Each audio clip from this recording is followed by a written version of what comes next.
Stop that. Stop that. Stop that. I hear him chat to the noise. Move too quick, can't stop for the talking. I hear him chat with the walking. Just too sharp with the prize. White girls let it tell me I'm awesome, yeah. Hot like fire on the pan. If you wanna touch my please use caution. Cold like 0 degrees. I'm out the cage, gotta let out the beast. Revolutionary, gotta let out the streets. Locked in a cage, I'ma let out the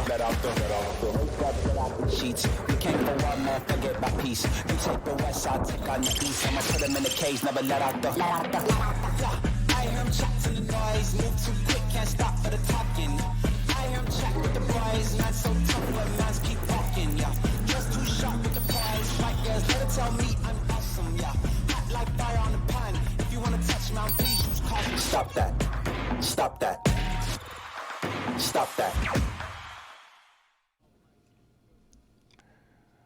The way that I imagine it in the Zaslow mansion is that Zaslow's trying to be in charge, but those teenagers are spider monkeys. They're just sort of climbing up the walls of his life and trying to do whatever they want. And every once in a while, Dad has to elbow them and remind them that for the moment, for the next year or two, he can still physically handle them. Well, and what's happened is, especially with my older one and my wife, it's become their favorite pastime. It's really what bonds the entire family together. What's become their favorite pastime is just on me. That's what they do. It's a thing in all families, I feel like. You just go after the dad, at least in my family. Is it? I don't know. Billy, you're... It's true. Yeah, it's true. So you are in your least respected member of my household. Yes, it's 100% accurate. That's exactly how it works. Okay, so in your... They don't even bother at this point in time in pretending to respect me. Oh, that's fine. They'll learn. They will? They? How are they going to learn? No, I've said too much. Okay, I don't know that they're going to learn. So what ended up happening? Did they go to Chicago for UFC? No, because the way they didn't have an adult to go with them because I don't know if you're aware, but you can't be 16 and check into a hotel. They're not going to let you do that. So they postponed, and that event took place a few days ago. I wasn't aware, but that's a good rule. Yeah, that sounds like a good rule. You didn't know that, Dan? You can't be 16 and check into a hotel? I did not know that. I did not know that there was an age. I assume that if somebody's got a credit card, they've got a credit card, whether it's daddy's credit card or not. It's a credit card. And my son was like, no, it's okay. We're going to get someone outside the hotel to check us in. I go, it's not like you're going to the 7-Eleven and you're asking a bum to buy you beer. It's not the same thing. You're not going to get in. So they postponed the trip. They think they're now going in, I think it's December, maybe November to Madison Square Garden. The Mecca. So we'll see. I don't know that that's going to happen, but you've got to be able to control that. What do you mean you don't know that they're your kids? They are not of age. Only one, it's one of them. One of my boys, yeah. Well, but they're what are the rules here, Tony? You're in Latin fatherhood. The rule is if you're living under my house, my rules. That's it. Like there's not flexibility on that. No, you get a sopapo. That's it. Exactly right. Una galleta. Exactly right. Yeah, I guess it's not the same rules in the Jewish household. Is that right? No, Hispanic you guys parents, don't do galletas? Yeah, they just beat your kids and that's it. The end of the story. It's Hispanic culture. No, we just give them more food. Throw something at you. Your kids are dumb. Like, they could just get like a VRBO or an Airbnb or something, right? You don't even need to check in. I don't know. You call, they give you a code, you type it into the lock. It's interesting that you said that. He suggested that. Yeah. And I'm like, no, you're not going without an adult. So I did kind of handle that situation. He didn't go. The event was a few days ago. But yesterday, man, so like I said, yesterday was the first day of school for my boys. And my older one now has a car. So a little emotional for you? Not at all. And couldn't wait for them to get back to school. And so they're going to school. You know, my older one, he's got a car now, so they're driving to school. And great, okay. I'm on my way down here to Miami yesterday. I'm listening to talk radio for like 25, 30 minutes. Big dog. God, and then it's on FM. And then Is he still doing the thing? They're listening up in Jupiter. I was not listening to that. And so I decided, but I'm like, you know what? I want to listen to music, all right? I'm going to put on music this morning. I've had those days.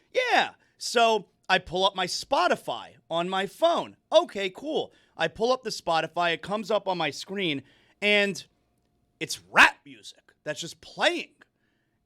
It's Lil Yachty, all right? Not Little Yachty. It's Lol yes, Yachty. yes. And I'm like, well, I can't change this fast enough. So, Well, but what is that? Okay. what do you mean, what is that? Okay. I don't like it. Okay. Hold on, let's see where he's going with this. What song was it? Do you remember? No. And so I couldn't change it fast enough. And I put on what I want, and that's Pearl Jam, of course. And so Pearl Jam's on for a few seconds. Of course, it's the only thing that's ever playing. And then it changes back to Lol Yachty.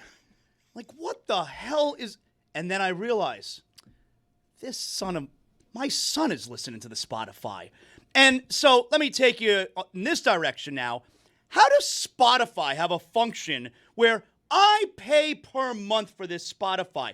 I can't listen on one end, and my son can't listen to what he wants on the other end. It's like only one channel can be used at a time. Can you imagine if you were watching Netflix, and then someone else signs into your account somewhere else, and all of a sudden you have to watch the movie they want?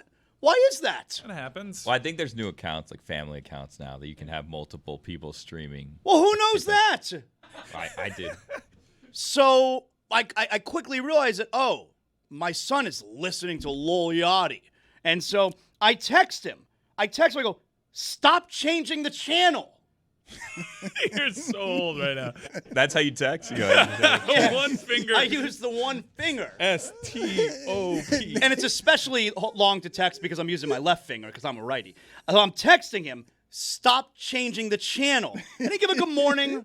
No, have a nice first day of the school year. So you're driving the car and you don't have control of your life even in your own car when you're driving around. No, a being is changing the channel. It's not a being. It's your son, and he's overrun the home because you have no control of your home. So I text him, no hello, no good morning, no have a great first day of school, your junior year of high school. I just text, stop changing the channel. We're listening to Pearl Jam. And then he writes back, I was listening first. Sugar tits. So no galleta there. You don't want to do a galleta there? I think you just drive into a canal and you just say, you know what, I've lost. That's a bar. Over. Yeah. How old is this child? 16. It's unacceptable. What did you say? I cannot. Can you imagine me saying this to my father at 16? Sugar tits. I'm listening first. Sugar tits. You got sugar tits? So I do not. Okay, just making sure. So I write back, I'm still in charge of the house. He writes back, 2 more months, clock's ticking. And then I'm like, F it, man. He's gonna be to school in 2 minutes. I'll just use the Spotify when he's done. Yeah. This little Yachty ain't so bad. Yeah.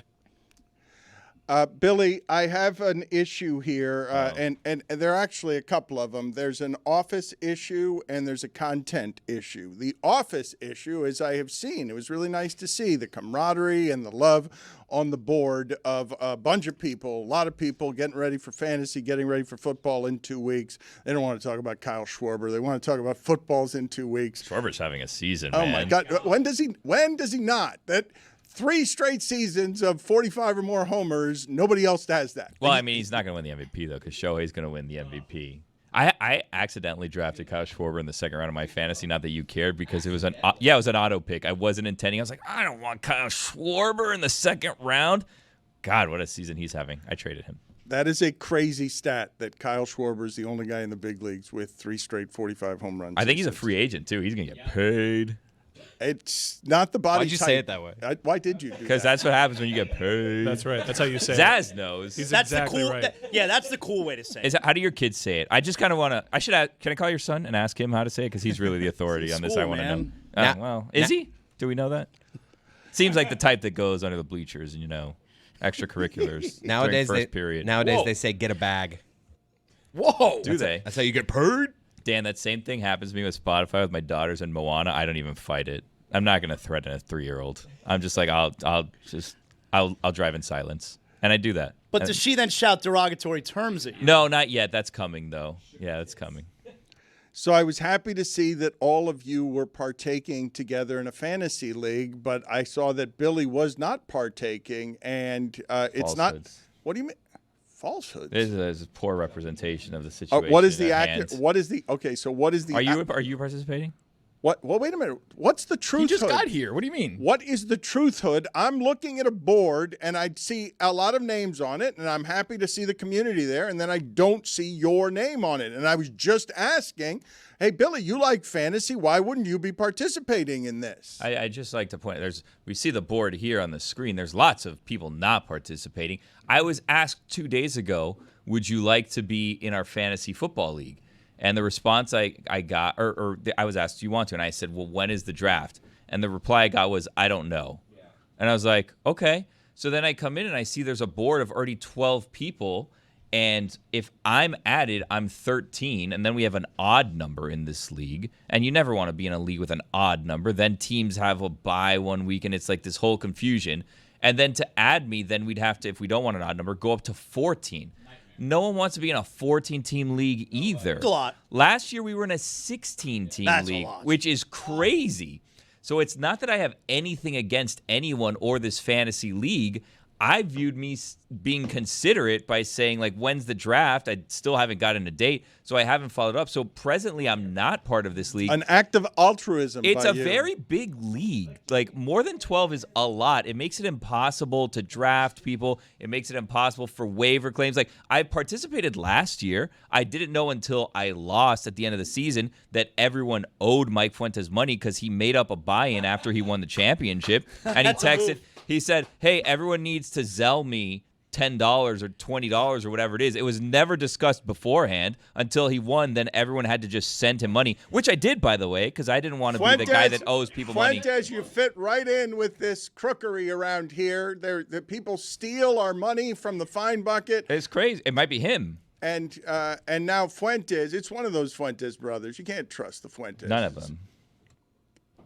Mike Fuentes, the camera went on him and exposed him as somebody who won last year's fantasy league and then all of a sudden started throwing in extra charges on people. They didn't exist beforehand. It was never discussed or was never at least clearly communicated. I paid nonetheless.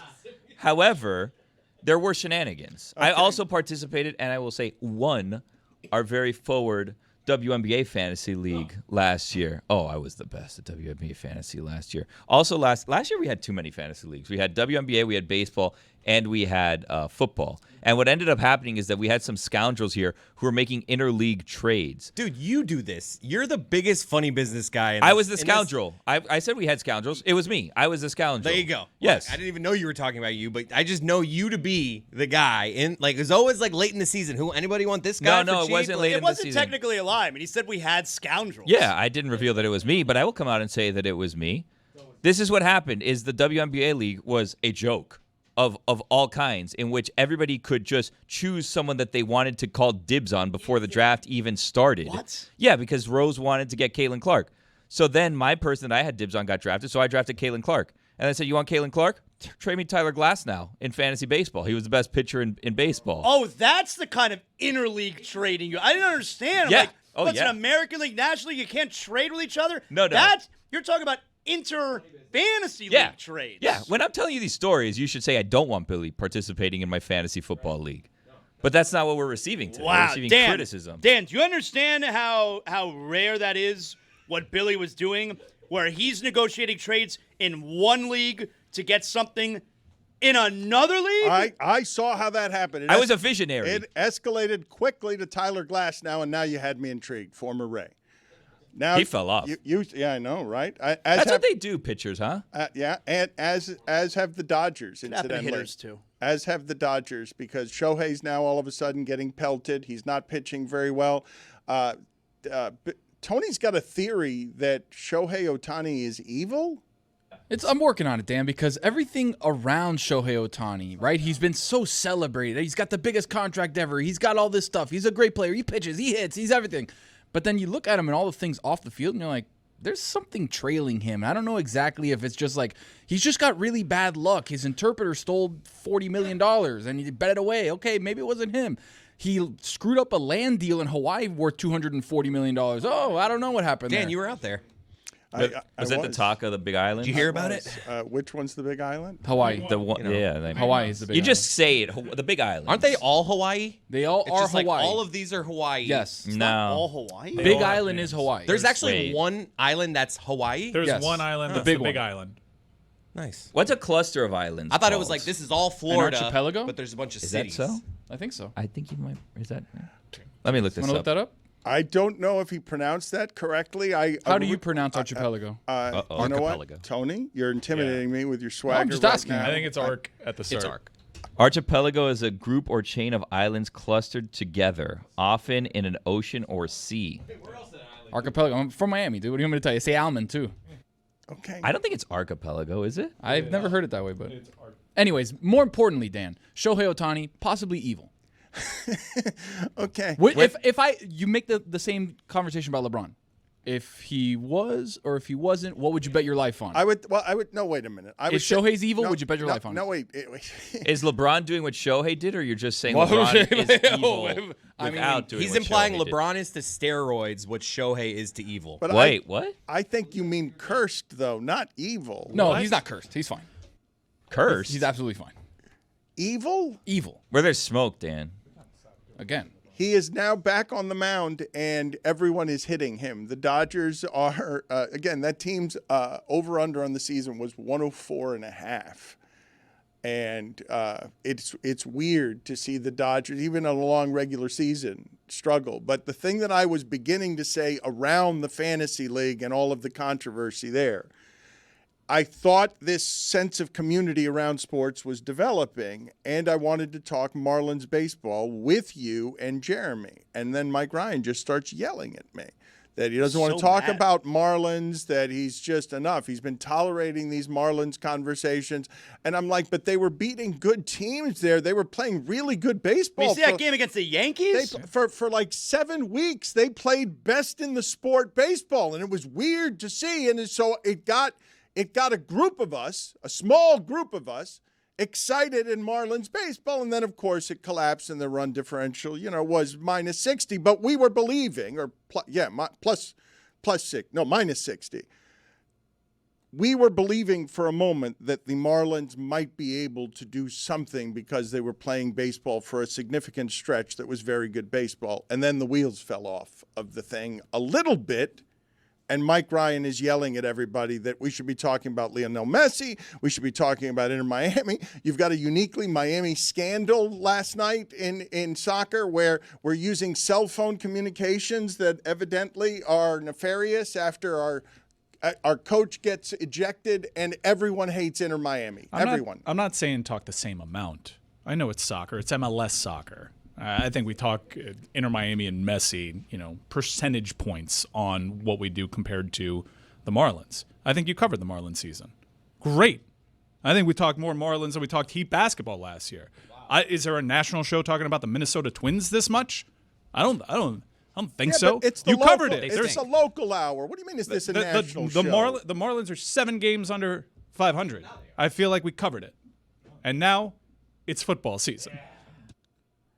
Thank heavens it is football season. No, we got a but- ranked matchup in Ireland this weekend. What? That's great. Which leads me to an apology I have to make. Wow.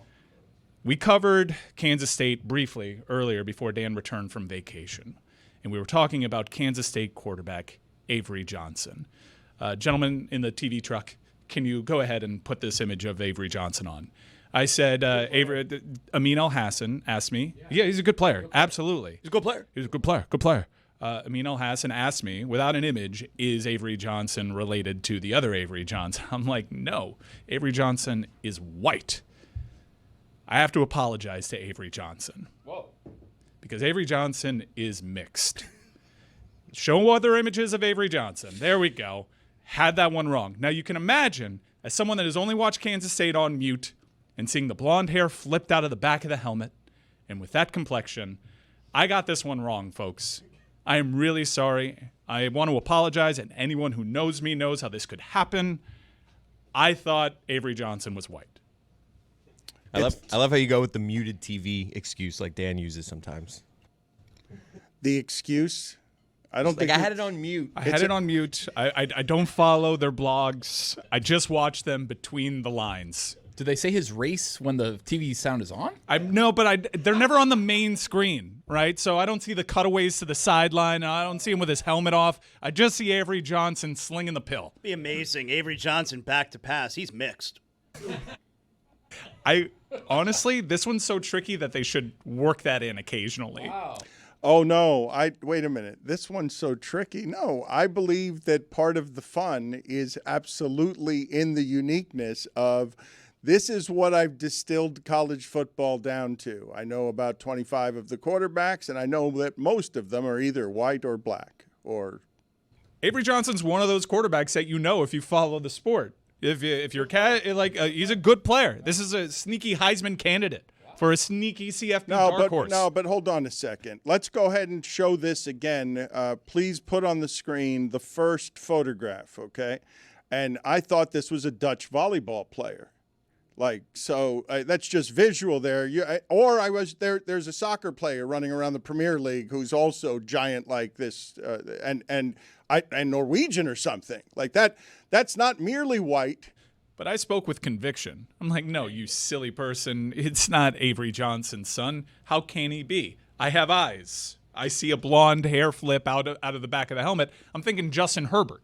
So I apologize sincerely. Thank you to the 2 people on social media that alerted me to this, because everybody else just took this one in stride, folks. Okay, a brave move by you, Mike. Thank you for alerting us by way of apology onto a controversy that none of us knew about before. You made it a controversy by getting this discernibly, obviously wrong in a way that all of 2 people noticed, even though Kansas State's a legitimate program. They are. And there are only 25 of these, correct? Let's see. Oh, I know we're going to start changing the conferences into 28 team leagues, but as we head into this season of Notre Dame and Miami at the top of the schedule, Texas and Ohio State at the top of the schedule, you get to see right away. Okay, Arch Manning. All right, let's see. You get LSU, Clemson. There's so many great games to start. We've been waiting for 2 years on Arch Manning to take over the sport. Manning. Thank you. That's right. Do you still know how to pronounce it or no? Are we up in the air on that? No, we're good, I think. College football is right on us. And if I ask you guys, how many teams do you know are going to be good? It's 30? 30 where you know, and I'm not saying that it doesn't mean that you're not going to have a whole bunch of average, Vanderbilts and Wake Forests running around there, but Kansas State would be one of them, would they not? Yeah, they're playing another team that I would lump in as good, and I agree, good. Duke was good last year. They finished unranked. I think that there's about 30 teams that are good. Now, good is subjective. People may say good is only if you're top 10 good, if you're CFP good, relevant in November is good. Whereas, maybe that might be too harsh. 9 wins is an impressive season. Okay, so Zaslow is about to head out with ESPN Radio. He had to buy gear for this. He didn't have cold weather gear. Zaslow's entire attire, you're looking at it. It's so unprepared. He went into college. Where'd you end up on the first game you had to buy clothes for, and you had no idea how cold Wisconsin was? Yeah, it's any number of places. It was Ann Arbor. It was Madison. I'm there in shorts, and they're like, "You're an idiot." Whatever, man. That's how I dress. It's another good game. Colorado, Georgia Tech. Yeah, I'm in Columbus next week. I'm very excited. Okay, and we'll have time for that. But just on the Inter Miami story, okay, because in my lifetime, the most famous managerial malfeasance that there has ever been when someone has been ejected from a game, the most cartoonishly funny one, was Bobby Valentine was ejected from a Mets game, I don't know how many years ago, 25 years ago. Bobby Valentine had an amazing career, and this is what I associate with it. The time that he got ejected, and he returned to the dugout in a costume. Is that him? I can't tell. In a costume that's just basically a fake, ridiculous mustache. It's not a good costume. I don't understand. He just had a fake mustache lying around for a just in case? Yes, well, so it's one of the most ridiculous controversies of my lifetime, and I love that the New York newspapers made a big deal out of it. He was caught on camera. But last night, in a distinctly Miami moment, okay, Marciano gets ejected from the game, gets a red card, and just goes up into the stands and is as physically close to as possible as he can be to the field while still ejected. And he's on the phone, and he's clearly and obviously on the phone, and he's shouting instructions. He's still coaching. Yes. Well, it's not just that he's still coaching. And in the broadcast, they're like, who do you think he's talking to? And then they cut to the sideline, and you see the other No coach way. clearly holding a phone on speaker, listening, like, okay, where? Where do you need this guy?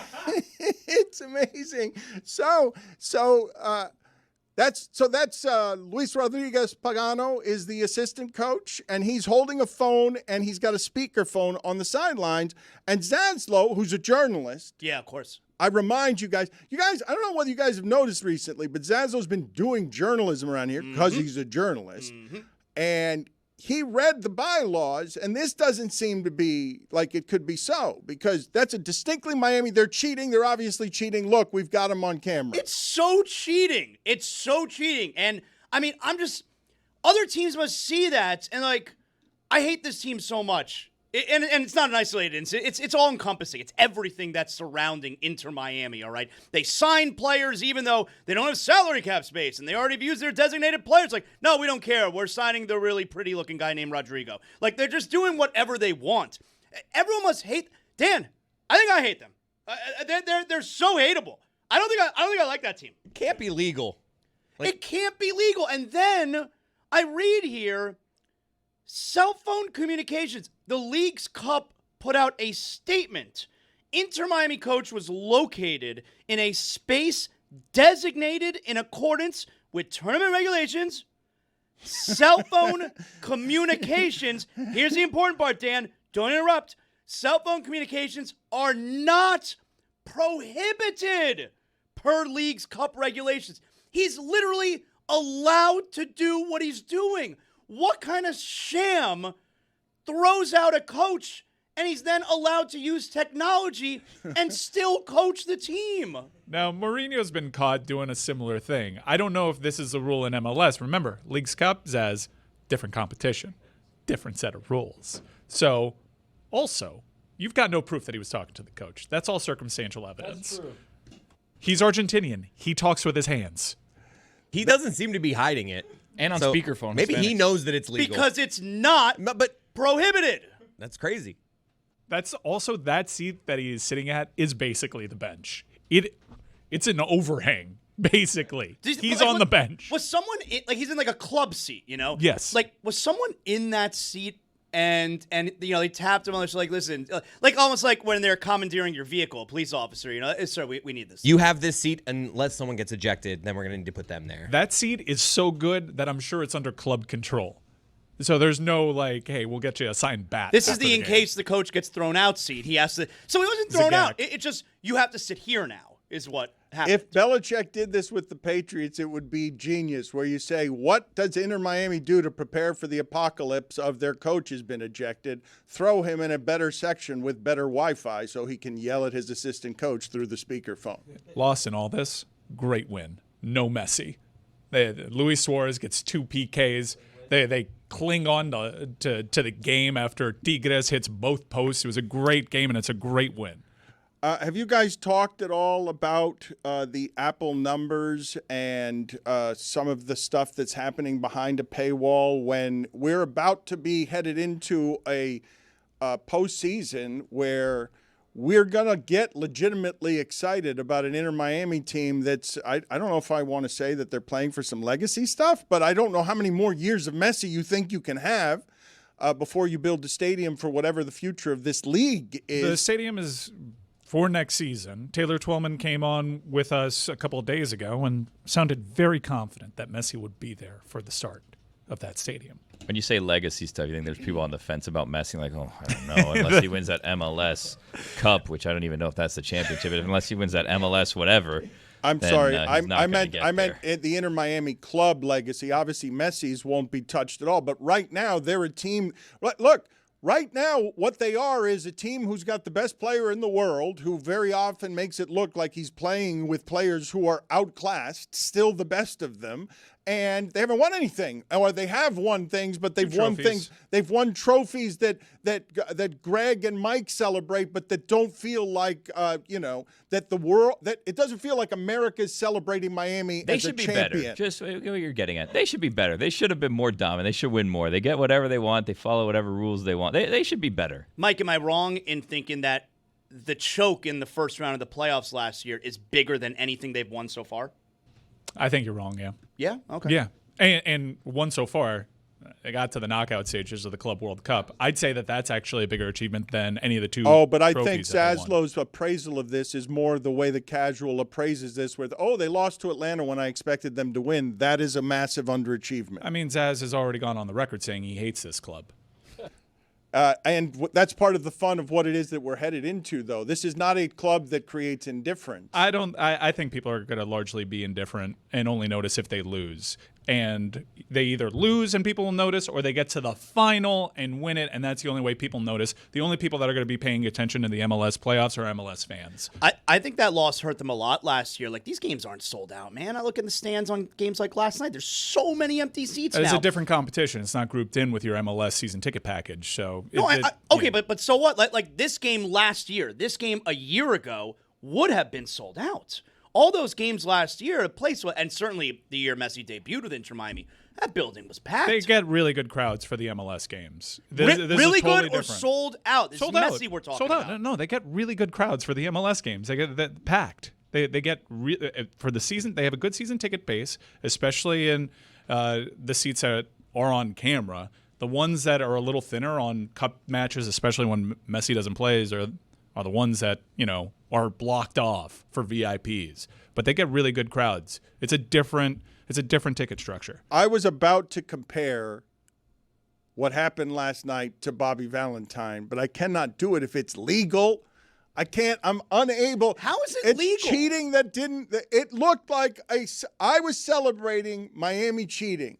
There are two people who are going to deny that they are going to use the defense. I'm a spicy Argentinian. Everyone's talking that way down here in every Sedano's that's down here. There are people talking that way. That's just how our people talk. Maybe he was getting an Uber. Have you ever been following the Uber and they take the wrong turn and they just keep getting further and further away? It doesn't make any sense. Do you have GPS? You have to call them and say, where are you going? I wanted to ask you guys a question. I found myself thinking of you guys because I got stuck in Los Angeles. I left without a phone to somewhere, and you just mentioned Uber, and it made me think of this because I cannot believe how tough the taxi industry has to have it right now. And Uber's got just like this giant sexual assault problem because, what could possibly go wrong if you're just getting into strangers' cars all the time and the vetting's poor and we just take all the driver's money and give him 30% of what it is that he's making and just, get rid of cabs. But I'm asking you guys this question sincerely right now. I don't know the answer to what I'm asking you. I don't have my phone on me, and I'm so dependent on my phone that if I can't go now call an Uber, I'm just walking to a local gas station, and I go in and I talk to the attendant, and I'm like, can you call a cab for me? And he doesn't know what I'm talking about. He doesn't know what a taxi is. This was this year you did this? This was 2 weeks ago. Then You didn't need your phone. You're disconnected, Dan. What do you do in that situation? Just solve the problem for me.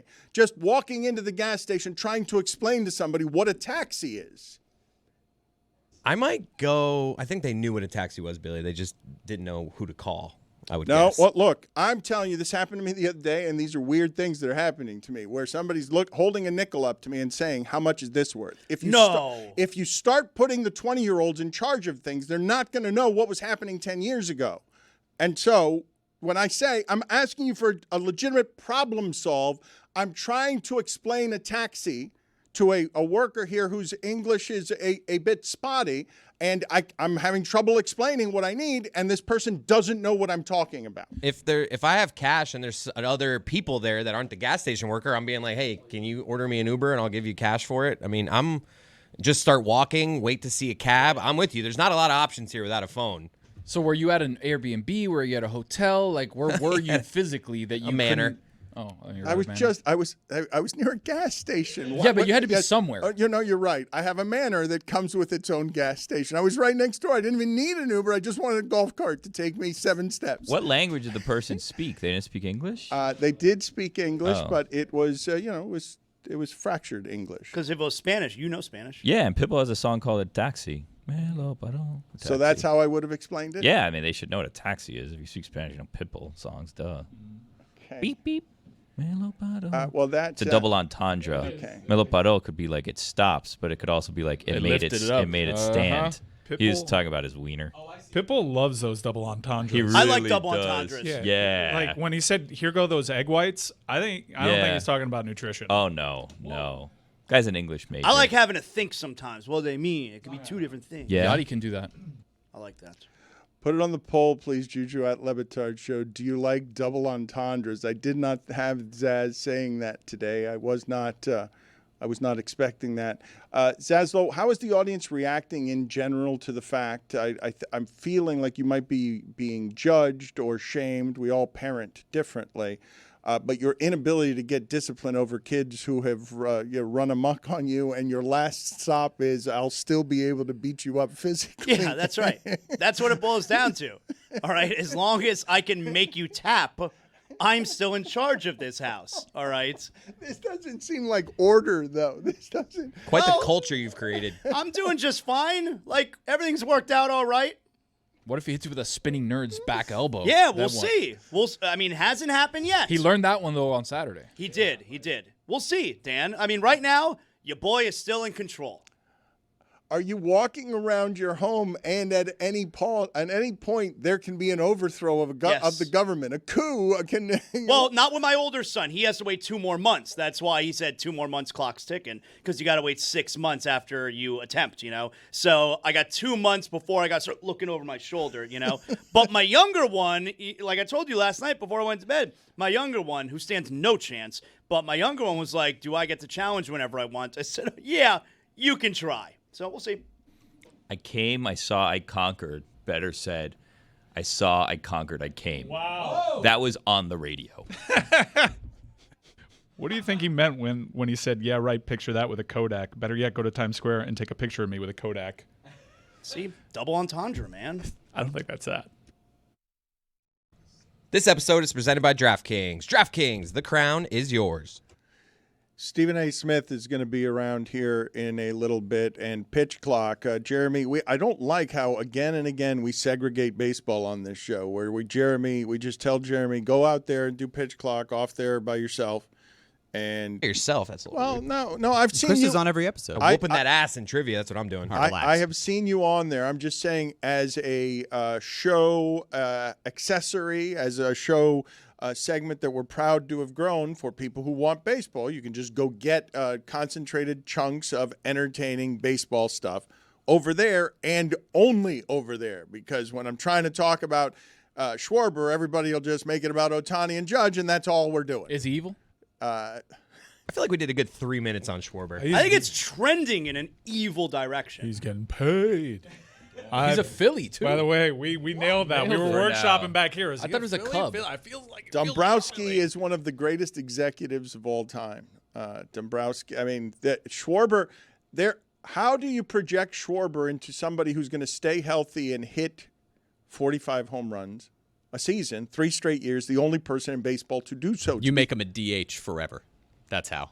It's incredible. But he's a keg softball player. The home run he hit last night to get to number 45, he was off balance, and it didn't even look like he caught the right part of the bat. The guy can just hit fly balls that go out of parks because he's that physically strong. I feel like he would be insulted by keg softball player. Oh, but what he did in the swing off in the All-Star game was essentially like a keg softball player just simply because he saw 3 pitches and hit all of them out of the ballpark. He's ridiculous. You think that's an insult to I call do. him a keg softball player? I do. Yes. And I think Adam he would Dunn, he would take it keg that way. softball player. Kyle Schwarber, another level. No, Adam Dunn. Hold on a second. We talking body types? Adam Dunn is bigger than Kyle Schwarber. Adam Dunn is taller, longer Big than. donkey. Thank you, Billy. Kyle Schwarber is a little square of a human being. He's much smaller than Ohtani and Judge. He looks. I'm not going to say he looks overweight because he doesn't, but he looks square. And he goes and takes pornographic hacks when he gets up there, and he's got 3 straight seasons of 45 home runs, and that concludes our baseball talk over here. He also, just correction, does not, but that's Baseball fine. famously He had 38 last year. desegregated sport, by the way. He only had 38 last year? He had 38 last year, 47 the year before, and 46 the year before But that. did it, okay, So, yeah, am we're I close. 3 out of 4. Am I counting playoff homers there then? Maybe. I don't know. That'd be weird because no one does that. Yeah. What a waste, huh? We count the World Series like it counts, but none of the other stats that happen in the postseason Okay, matter anywhere. It It's would crazy. appear I've got it wrong. Stole it straight off of the ESPN graphic. He also has today as I was 43 this coming year, in. so he hasn't gotten 45 this year yet either, but we're close. They do keep track of home run playoff home runs. Like, it's not like they just disappear. Like, you can look up who has the most playoff home Yeah, runs. but like they don't count towards your total at the end. Do you know we had our first Bob in Major League Baseball in 15 years? It's a huge deal. Bob Seymour hit his first home run last night for your Rays, Dan. The first Bob It's in a huge 15 deal. years. Yeah, I would pause it. It's a huge deal. I saw it. Deal. We had a whole Huge deal. conversation on this show like a couple months ago about how they're not making Bobs anymore, especially Who was in the sports. last Bob? Well, there's Bobby Witt. There's was- Bobbies. No, but no Bob Bobs. specifically. Bob Howery was the last Bob. He know that retired in fool. 2010. But not only that, there were 3 Seymours in the Rays-Giants game last night, Bob, Ian, and Carson. All 3 made their debuts this year. Prior to that, hadn't been a Seymour last name since 1913. Look at Mike's face. So not only a 15-year drought for Bob's, a 113-year drought for Seymours. I mean, that's baseball, TV guys. truck, as Mike likes to call you. I want you to zone in right now on Mike's face. That's please. Ryan Bass. Because for him. The reporting that was a huge deal there is that we've seen our first Bob in big league baseball. Why don't you just give a shout out to the Rays like sideline reporter? Like Because he's the one who pointed Rays it out. Jeremy. It was earned. So, Mike, your disgust is on a number of different levels here, but I'm assuming that your greatest disgust comes from, at least in part, as we talk about whatever it is that we talk about around here. We are headed toward a college football season about to start with something I can say pretty confidently isn't something we've seen before, which is we've been waiting 2 years to see this quarterback. He's going to come out with Texas. Does he have the quarterback chromosome of Eli Manning, Peyton Manning? Who's the next future face of the sport? They're going to try and keep making it the quarterbacks. We're going to finally get to see Arch Manning. I can't remember another scenario off the top of my head where the expectation was so grand where you're waiting for, oh, they're going to be the number 1 team in the country just because of the expectations for that name on the back of the jersey. Dan, has there ever been a season that begins with the Heisman Trophy favorite? He has the shortest odds, plus 600, Arch Manning. The Heisman Trophy favorite has no resume in college football. I don't know of an instance like He this. did play some last year. Oh, but give me a break. Come on. You see the competition? What are we talking about? I'll give you a break. Give me a break. I'll give you that break. You said he didn't play. I told you he played. Zaz It's is a mistake. college Break. football expert. I am. There are 3 college football experts right now. It's Paul Feinbaum, Heather Dinich, and me. All right? And I'm telling you, Breaks There's no over. resume. Breaks over. All right, he played a little last year and got people excited, but now he's opening the season. oh at my the, God, UT Texas, UL Monroe. What a resume.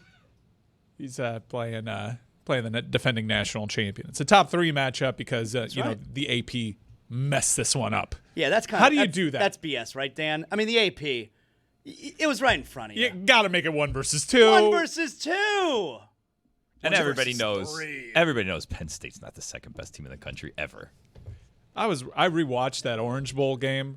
Man, did Penn State throw up all over their jersey. And also, upon third viewing of this game, because it was a great game, still no completions to wide receivers from Drew Aller. Put it on the poll, please, Juju, at Le Batard Show. Is Penn State ever really the number 2 team? Remember the narrative going into that playoff game because they won a home game against SMU and then got Boise in the playoff, and everyone's like, Penn State, James Franklin, he's doing it. The easiest path. The Notre Dame Fighting Irish were so broken. They were out of that game. Penn State, embarrassing. I don't think you just did what you just did, which is James Franklin. It's not broken anymore. Did you do a flex on James Franklin? Flex. Pushaw. All right, you didn't change any narrative. You took advantage of a terrified quarterback from SMU, one of the worst quarterback performances I've ever seen in my life. That game was there for SMU to win. And then, don't get me started on Boise. Nice little team. Solid little team. But that doesn't change a narrative, James Franklin. Pshaw. Pshaw and then 2 chicken wings to the side. Pshaw. Are you flexing? You're flexing a pshaw. Look, it's weird. Your insults. Yesterday it was, what was it? I made a musical guy. And today it's pshaw. James Franklin, pshaw. Put it on the poll. Well, what? James? He's right. Who uses pshaw anymore? Nobody uses pshaw. At Le Batard Show, have you ever heard anyone dismiss someone else with the phrase pshaw? To Zaslow's point, though, when he says Arch Manning has not played against anybody, I know we make all of these people into, avatars and cartoons. I don't know what the pressure actually is of growing up in the Manning name. But for 2 years, they've been incubating this kid who comes with the expectation of your uncles carried this league for 15 years fighting Brady, and they were the top of the sport, and we expect you to be good because Eli was good in Mississippi, and we all saw it before Mississippi was any good. Like, we know what these people are supposed to look like, and the pressure of that, I ask you, I know we think these things are, easier than they are. The pressure of this quarterback against Ohio State, the defending champion, a team that's super loaded with no resume. On the road. With no resume, what are the reasonable expectations there? Go in there and win. I mean, that's literally the expectation. Go in there, your first game as the man for Texas. Ning. Been waiting for years. Good one, Chris. Go in there. At Ohio State, they'll dot that stupid I pregame and beat them. Corso's going to put on the Buckeye hat. You got to. Oh, man. Lee. That's another thing. Lee has some guts. You got Run to the zag Texas there. helmet. You got to Come zag on. if you're Lee. Have you guys submitted a video for Lee Corso? I'm thinking about it because they're soliciting homemade videos where you say what Lee Corso meant to you over the years. And I think I speak for everybody here. Lee Corso meant a lot to us. Yeah. A fixture on our Saturday mornings. I mean, Lee Corso is as iconic to your Saturday mornings as Bugs Bunny was. He is an adult Saturday morning cartoon. I'm thinking about putting together a little video for him.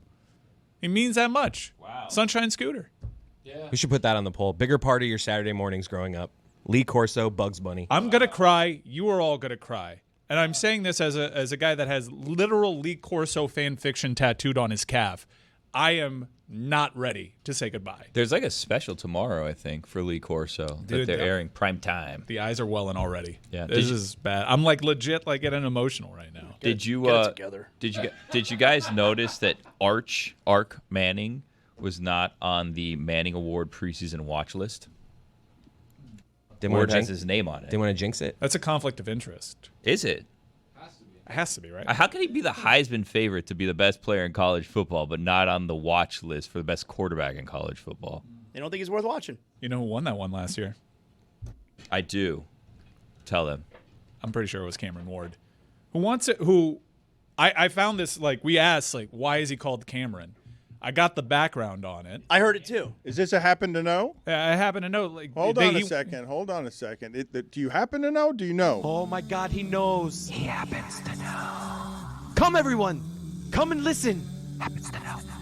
He happens to know. Well informed. So if he's going by Cameron Ward now, and that's the insistence, and we kind of theorized when you say Cam in the NFL at that position, Yeah. you're still thinking Cam Newton. That's what I heard. So I think that's part of the branding. But why wasn't he called Cameron last year if this is so important? You went the entire year, never heard that this was his preference. Everybody called him Cam. And a request came from the family, hey, for the awards, can we make it Cameron? It was important to the family and Cameron at that time that he was recognized as Cameron Ward. So Miami didn't just issue any personal request. Come award season, that's when Mr. Ward decided, I'm going to be known as Cameron from here on out. Interesting. Gather, everyone. Get the children. He happens to know. I just bought a jersey of his. So wise. But we still don't know why they just wanted that. They just wanted it. It was important to the family that his legal name was on the awards, and then going forward, you can theorize as we have that for branding's sake, you're wearing number 1 and your name is Cam and you're going solely as Cam. We're still too close. I mean, Cam Newton's still very active in the media space. I don't have a lot of historical context for what it is that I'm about to say, so I hope the group here can walk me through when people were talking while I was away about football things, and all of a sudden I'm hearing about an apocalyptic dolphin practice, which is not something I've generally heard of. But when I've heard of things that happen that echo throughout a droning preseason of Vrabel's in the middle of one huddle and he's getting bloodied, and we're talking about that. But Cam Ward fighting a defensive tackle on his own team, I know people, I know emotions run high. I know things get heated. But the only other time that I had heard about a quarterback fighting somebody on his own team, because not to fight the quarterback, everyone knows don't fight the quarterback, was Cam Newton fighting against, was it Josh Norman or others? But in that fight, Cam Newton was not the smaller human being. What was reported about Cam Ward fighting a guy? Is Simmons? He's a 360-pound person, is he not? Jeffery Simmons. I mean, he's put together. He's the baddest guy in the yard. when you're going at someone from Tennessee, you don't want to go at Jeffery Simmons. But that's how Cam Ward is. And they asked him the very next day at practice, any lessons that you learn from your scuffle with Jeffery Simmons, and he said, "Yeah, Jeff is strong." Yeah. 6'4", 300 pounds. Yeah. Okay, so he's not 360. Forgive me. No, he's built like it is a cut 300. I don't want you to feel bad about getting his weight wrong. I have a correction to a correction, Dan. Kyle Schwarber does have 45 home runs. I was looking at Baseball Reference. Baseball Reference is having technical difficulties, and they haven't updated their stats since Tuesday. So I don't know what's going on. Well, he didn't hit over 7 there. home runs. 7 home runs No, since Tuesday? Look, Well, no. I told you he had 43 this year. He had 38 last year. Okay. I told you he had 43 this year. He has 45 now. They haven't updated the site in at least 2 days. but is there any particular reason, as I was saying what I was saying about Schwarber, did you just wanted to make sure that I had it right, or you? Yeah, I'm sorry. Is this not a journalistic entity? I know, as but, we pride ourselves. but I did have it right, and then Well, no, you didn't. He still had 38 last year. That hasn't changed. He didn't gain last year's home runs this year. They didn't fix that? Yeah, no, that has not been corrected Be yet. cool if it carried over. Honestly, it would kind of. Or like you say, you know what? Like, I have my career home runs. Let's move 72 is a lot in a season. Let's move this over. Or you say, you know what? Ken Griffey had, like, whatever his max was, 61, but he had, like, 50 the year before. He's like, you know what I want to do? Let's make it 110 for next season. It's an idea. And then that's the new record, you know? All right. You guys wanted to count postseason home runs. Everybody knows that's a crazy idea. Forgive me here for. What's happening? Jazz, sorry, buddy. Billy's got a major penalty, 5 minutes for being Billy. Billy. It's Thursday, buddy. See ya. Good call. Good call. Barber's still there or what? You know, the Cameron Ward thing really reminds me of Mike to Giancarlo Stanton. And speaking of Giancarlo Stanton, 362 batting average, 429 on base percentage, 830 slugging percentage over his last 30 games. Only the second time in his career he's done that. The other time was when he won the MVP here in Miami in 2017. Look at his OPS. On fire. Look at his OPS. Crazy. Jabber, look at his OPS the last 2 weeks. It's it was nuts. It's like- 1,800. it's 2,000. I'm on my way out, but yeah, look at it. Just useless, like just fundamentally useless. Just making corrections that are wrong, not helpful, correcting corrections, and those being wrong as well. I mean, this is just 2040 in his last 7 games. His you're OPS. on fire, That's Billy. crazy. Baseball. Gotta go. I've just been trying to get him into a baseball conversation for like 4 months. Can't do it. That's the one he wants to have. Like 4 months I've been trying to get him into a Sad to baseball report, you conversation. missed a solid month of it. Let me tell you about that Jacob Marcy. I've been trying to get Marlon's information out of it. Like, he cares deeply, but it's all hidden. It's all covered in scars. He doesn't want anybody to see it. There's a meeting in there, so we're good. I'm back. I'll go serve his penalty. I'm looking in there. There's a meeting. I'll serve it. I'm looking in there right now. There's no one in there. Doors closed. I mean, Be what am I careful, gonna do? TV. I'm not a firefighter. I don't need gonna you break in that here. door down. It was I don't have an the axe. penalty was not a request. You can leave and give me 5 Mike's minutes. serving it for him. No. He's volunteering his tribute. Nope, that's not how it works either. I would like you Like to a tribute. leave because I don't need you here right now. So it wasn't optional. You can leave. Thank you. All right. Yes. Go ahead. Look, but Stanton's numbers have been crazy. You got to look Yeah, into him. okay. I was thinking at the deadline when people were like, Stanton, he still got it or not? I'm like, man, David Sampson keeps telling us the Marlins are still paying Stanton.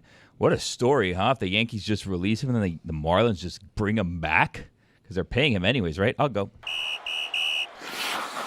Billy's got a major penalty, 5 minutes for being Billy.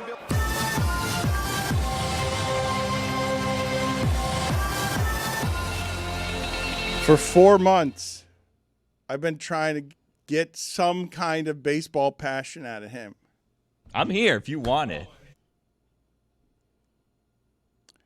I thought I made clear I don't want it. I don't want anything from you baseball related at the moment. You've been a bit of a coward publicly. You don't want people to see that you care about the Marlins. You've been hiding in plain sight that it hurts. You don't give us anything. They go 4-11. Their season falls apart. You don't give us the pain of that. Falls apart, but they've only lost a half game in that wild card race. How about Maximo Acosta's first home run last night? But huh? it's just trying to get some content Oh, out of him it's with a bad. crowbar, and it's on the Marlins. It's the one he cares about, and he gives me nothing there as well. When he could be a real Marlins expert because he actually cares. It's the only thing he cares about. If Chris, honest to God, if I say to you, Billy cares more, Marlins or Dolphins, what's the answer to that? Yeah, Marlins, I think it's his number one.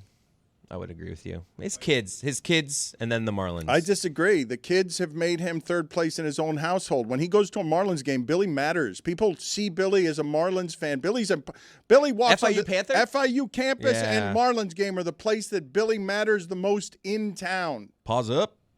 They love and respect him. He's a celebrity over there. He looks down his nose at the baseball nerd fixing the Marlins. What just happened in the other room? What is happening with our toy department? Zaz's hair. What do you mean? All of his hair flew out. Is that Zaz's hair locker? Zaz has a hair locker? I've been exposed. Oh my No, God. look away. What a Look away. All of his hair is just No. what a tragedy. Take my Oh eyes. my God. How embarrassing. What a public, I cannot believe that happened live in front of people. What a shame. Zaslow was confusing Nick Wright and others into thinking that his look was hair, but no, there's his box of hair right there. Nick Wright. Is that really how Zaslow looks? Nick Wright is feuding again with Pablo Torre. He is infuriated that Pablo Torre he did something where I guess he tagged the Peabodys on a crossword puzzle the other day. And What a dork. What a dork. He tagged the Peabodys on a crossword puzzle. It is strange what Pablo is doing. He's like become the personification of what all the blue check marks used to be for liberal elite media. And it's like he's just the face of I will condescend You said you. I love him. No, Shoes I on do the other too. foot I now. do too. It's just funny to see him morph and to see the future thing that's going to get weaponized because he'll beat you to death with his crossword puzzles and the Peabody trophies. That was an act of rebellion by Billy that has no place in a Thursday. You guys are in agreement on this? Like That was some Wednesday. Wednesday. That's Wednesday going to his head is what's happening there, and now he can't be controlled because he's a renegade. Wait, are those his hands? Just chopped off my boner. We were talking about Cameron Ward fighting with a defensive Well, tackle. so how was that covered? And do you guys have any historical perspective for me on? I thought we all understood you don't fight with the quarterback, not Simmons, not anybody. But here's the thing. We talked about this last week. Me and Zaza were talking about it. I think Mike was here. You want a quarterback that's going to get out there and fight.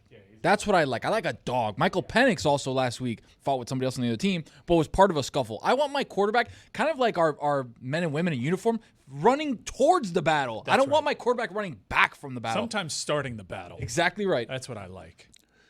Okay, so when we examine how good these people are or aren't, Arch Manning, I cannot remember a prospect that was coming in with this kind of expectation. Ed Orgeron was just on the Pardon My Take podcast, and he was asked if he could coach anyone in college football. He said Arch is as close to or maybe as good as Joe Burrow that I've ever seen. I've never said that about anyone else. But has he seen it? At that position, I would agree. Didn't say it about Andrew Luck. Last year, there was someone with a lot of hoopla. Like, say what you will about Arch Manning. Go on. In high school, no one's saying this could be the greatest quarterback of all time. And no one is even saying he could be the greatest quarterback in his family. Everyone admits that he's great, but there's a long road there. Jeremiah Smith in high school, people were saying this could be the greatest wide receiver of all time, and dude lived up to it. To the Joe Burrow point, like, you didn't really know Joe Burrow until he burst on the scene, right? Like, he played at Ohio State. He had to leave. Like, he didn't really have a college resume either, and then he won the Heisman. But the Joe Burrow examination to me, as someone who can have some difficulty accurately telling you who's going to be good at the position, the thing that became confusing to me about Joe Burrow is he was surrounded by the best roster I've ever seen. So I'd already seen that once with Ken Dorsey. Ken Dorsey was not a professional quarterback. He was made to look like a very cool, great college quarterback because all over the place he had advantages that no other team in the sport had. Orgeron's Burrow team was so good, the best I've ever seen. That's the best football team I've ever seen. I couldn't separate, well, is Joe Burrow that good or are they making that game that easy for him? And then he gets to the pros and he also makes it look that easy. With one of the same receivers. But, yeah, Joe Burrow, very clearly great. I can't watch old Ken Dorsey games. It's so bad, Dan. It ruins my childhood. Dude. Doesn't hold up? It is so much worse than you think. It's not what I remember at all. We were saying, throwing a medicine ball back there. Anytime it's on at the sandbar, I'm like, yikes. Can't watch this. Really? It Ken just Dorsey ruins it for had me. no arm. It was not a professional arm. Stephen Morris had a much better arm.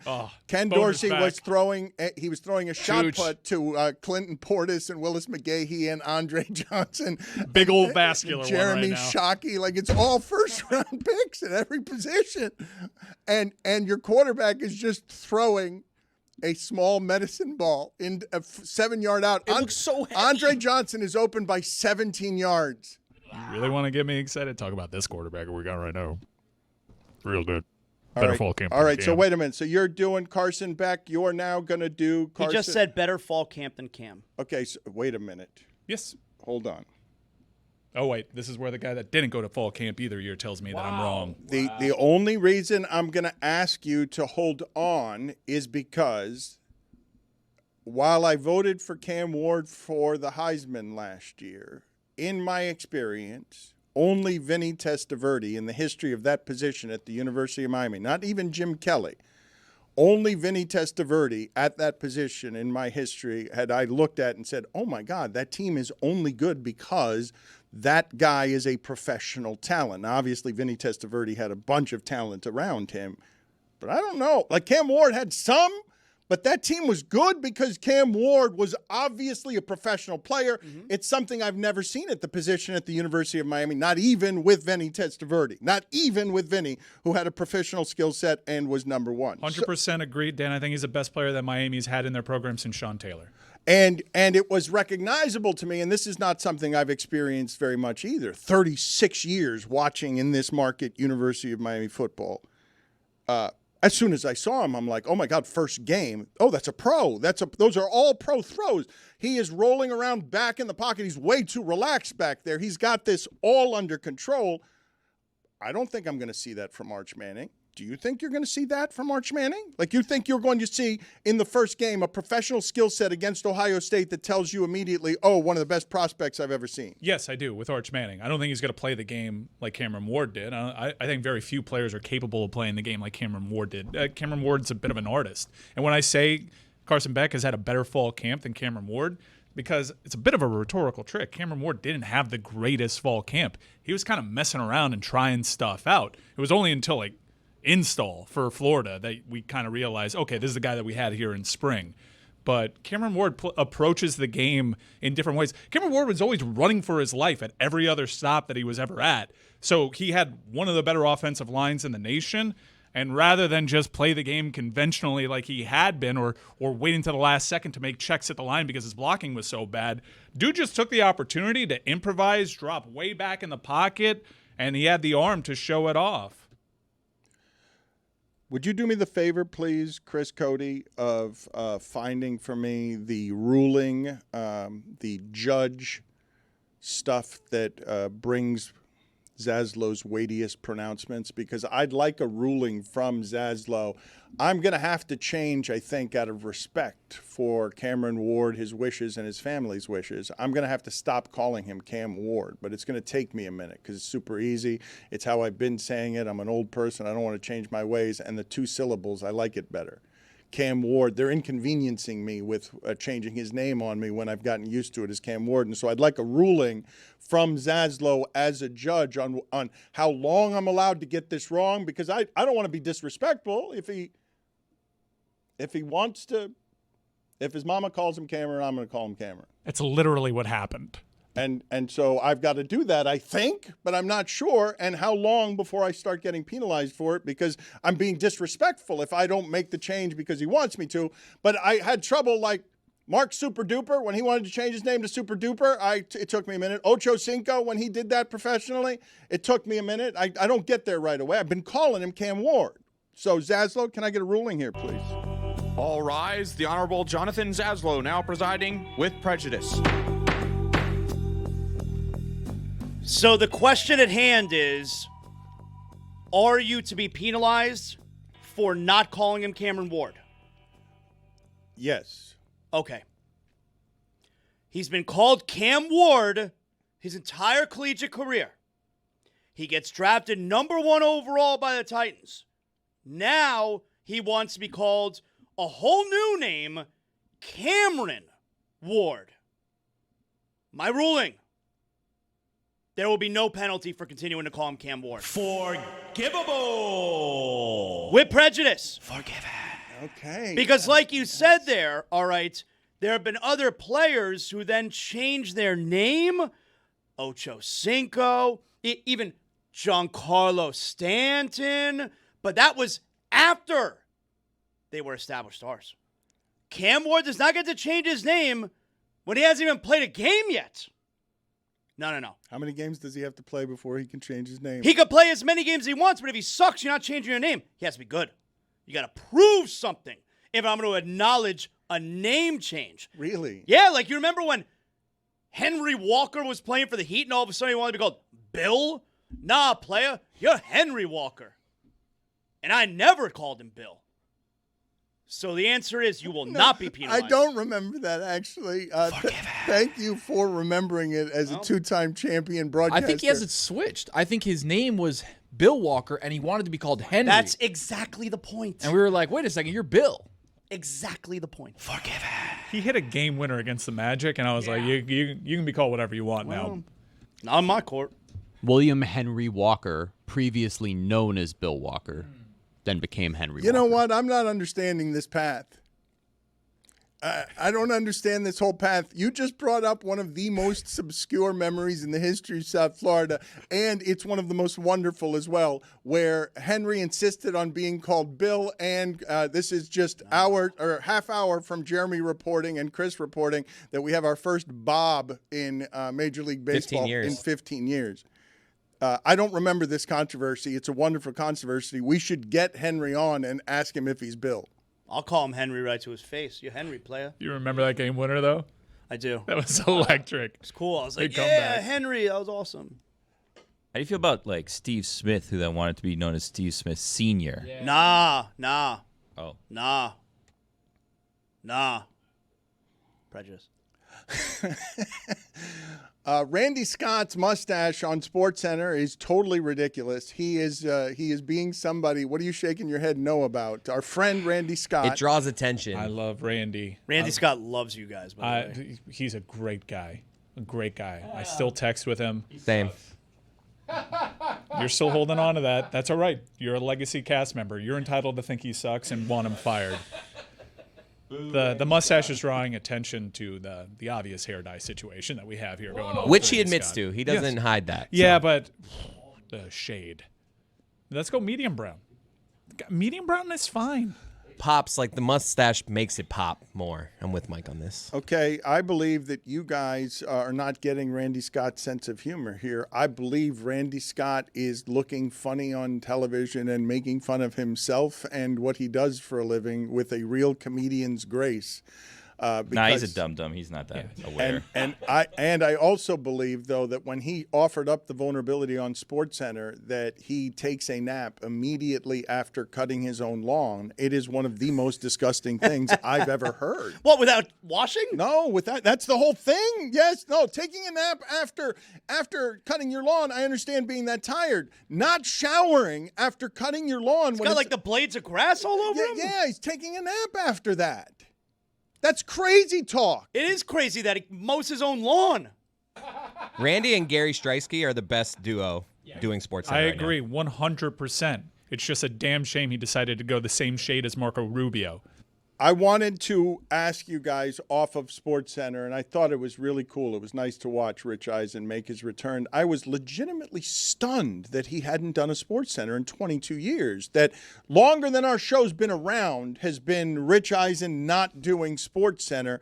That time period confused me. Well, you would have thought he would have made a guest appearance at some point? Is that why? I did not think that Rich Eisen had left ESPN 23 years ago. That time went by very quickly. Our show has not existed long enough to encapsulate that time, so I was just stunned that his return to SportsCenter had taken 23 years. He never expected it, obviously, but it got me to thinking.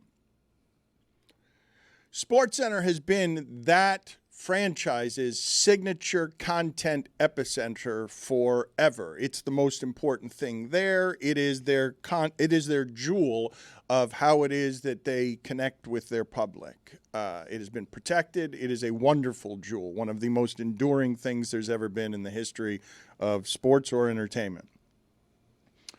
But we don't need highlights anymore that way. And so you've got Scott Van Pelt over here, and it's hard to make a noise with your anchor because people aren't really gathered around the television to watch television sports highlights anymore. But Eisen and Scott Van Pelt have a genuine audience connection somewhere in the place where Corso has it, where it makes your corporation stronger because the people inside of the community are people who take their audience with them and have an audience that cares about the totality of their personality. And so it's really cool to see SportsCenter morph into something that needs individuals more than the individuals need SportsCenter, because it seems to me that right now it's pretty disposable outside of a couple of people there, right? All the anchors are interchangeable. They're professionals, but that's sort of an outdated way of doing media business. I thought of this the other day. You guys got all excited on the local radio stuff when we were talking about it. I saw just an announcement that G-Money was headed back to evenings on Y100. And I'm like, what does that mean? Glenn Rice is doing evenings? I didn't even know he was doing radio. I'm like, what does that mean that Y100 still has evenings in the middle of the night? What happened to Michael Yo? He's doing Kane's content now. Really? Yeah, he's doing something with Dono. How's Mama Yo doing? I don't know. Oh. Where's Elvis Duran? Still national, I think. Froggy, though, somehow joins the national show remotely on Y100. It's weird. You want to do local radio talk, I'm your guy. Here we go. You know, Power 96 is now throwbacks. They're throwback jams. It's just the same catalog of songs. They still do the just Power never Hour, though, right? And I don't think so. Like there are no more DJs? You saw the midday shakeup on Evie's Y100? still there, don't worry. Like Gringa Mas Latina. Yeah. K. Marie switched over to English language, now doing middays over at Y100. Highlight owner. I saw that. Yeah, she's one of your rivals. Hey, speaking of highlight, wasn't your draft the other day? We're feeling good about it. Mike, fist me. I'll fist you right now. Yeah. Yeah. Missed this, Dan? Look, we brought back Bueno. We got him in the draft. Iñaki and Manu, you know that they were frozen. But check this out. We had a tough decision to make. Do we go Aratz or Unda? What would you do, Dan? We took the Unda. Solely based off of marketing because we want to play the Undertaker. or bell. take the under. Yeah. Take we the want to Unda. call tonight. You have to face the Undertaker, player. We also have Stan, who we made fun of last year. Yeah, we have Sam. I don't think he's so thrilled about being a backcourter, but Stan's there. But Billy, you've been critical, Billy. Manu, I'm telling you, we've been doing this song and dance with Manu for a few years now. Bunch of different drafts. You can always tell by the look in Manu's eye how he feels about the team. The last few, he's been not happy. This one, he likes our squad. He likes our squad. I'm telling you. Hyro. We're back. And this is actually the last season at Magic City. So we started Magic City. We're Shutting it down? Bigger things. Bigger pastures. capacity. Like Highmark Stadium. So we're the first season at Magic City. We won. Guess what we're going to do? Bookend it. Oh, yeah. Bookend it. You excited? Where's it going next year? Can't wait to spend my 40th birthday there. Have you guys considered the idea of just like changing Manu's name to Henry or Bill to make it something that can reach more people locally? Not in my courtroom.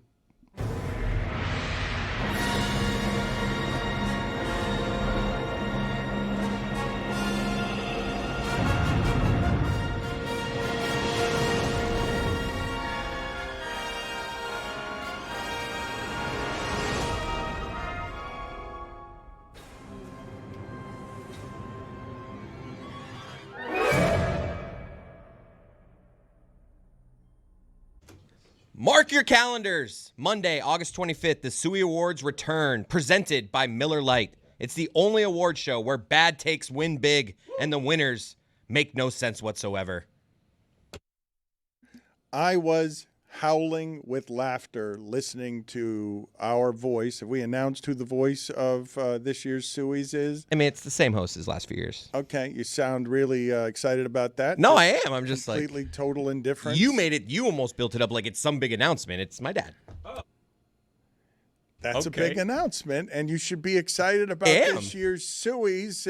We've had an assortment of very famous voices, and it's a nice distinction that has been given over to your father that you should honor with more respect than you presently show. Chris, is this because he ranks last among the fame of the voices? Well, I think Dan's thinking of the Looks Like, who we've had a lot of voices do. The Sueys have just been Poppy and my dad. I also think, though, that your disrespect for your father is profound, and you don't appreciate what I was appreciating yesterday. It was funny. Which is he kept messing things up. He'd get mad at himself, and he reminded me of a number of wonderful memories that I'd forgotten about over the last year because consistently the Sueys are among the best things that we do.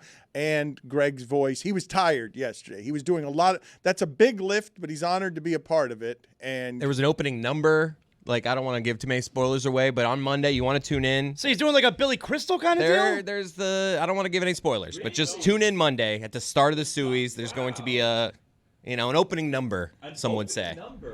just to close a loop here on a couple of things we've been talking about both locally and nationally, Taylor Twellman says that when contacted by The Athletic, a League Cup spokesperson has confirmed what it is that Zaslow already reported. The Inter Miami head coach was located in a space designated according to tournament regulations. Cell phone communications are not prohibited per League Cup regulations in this instance. It's so stupid. I mean, think about this, all right?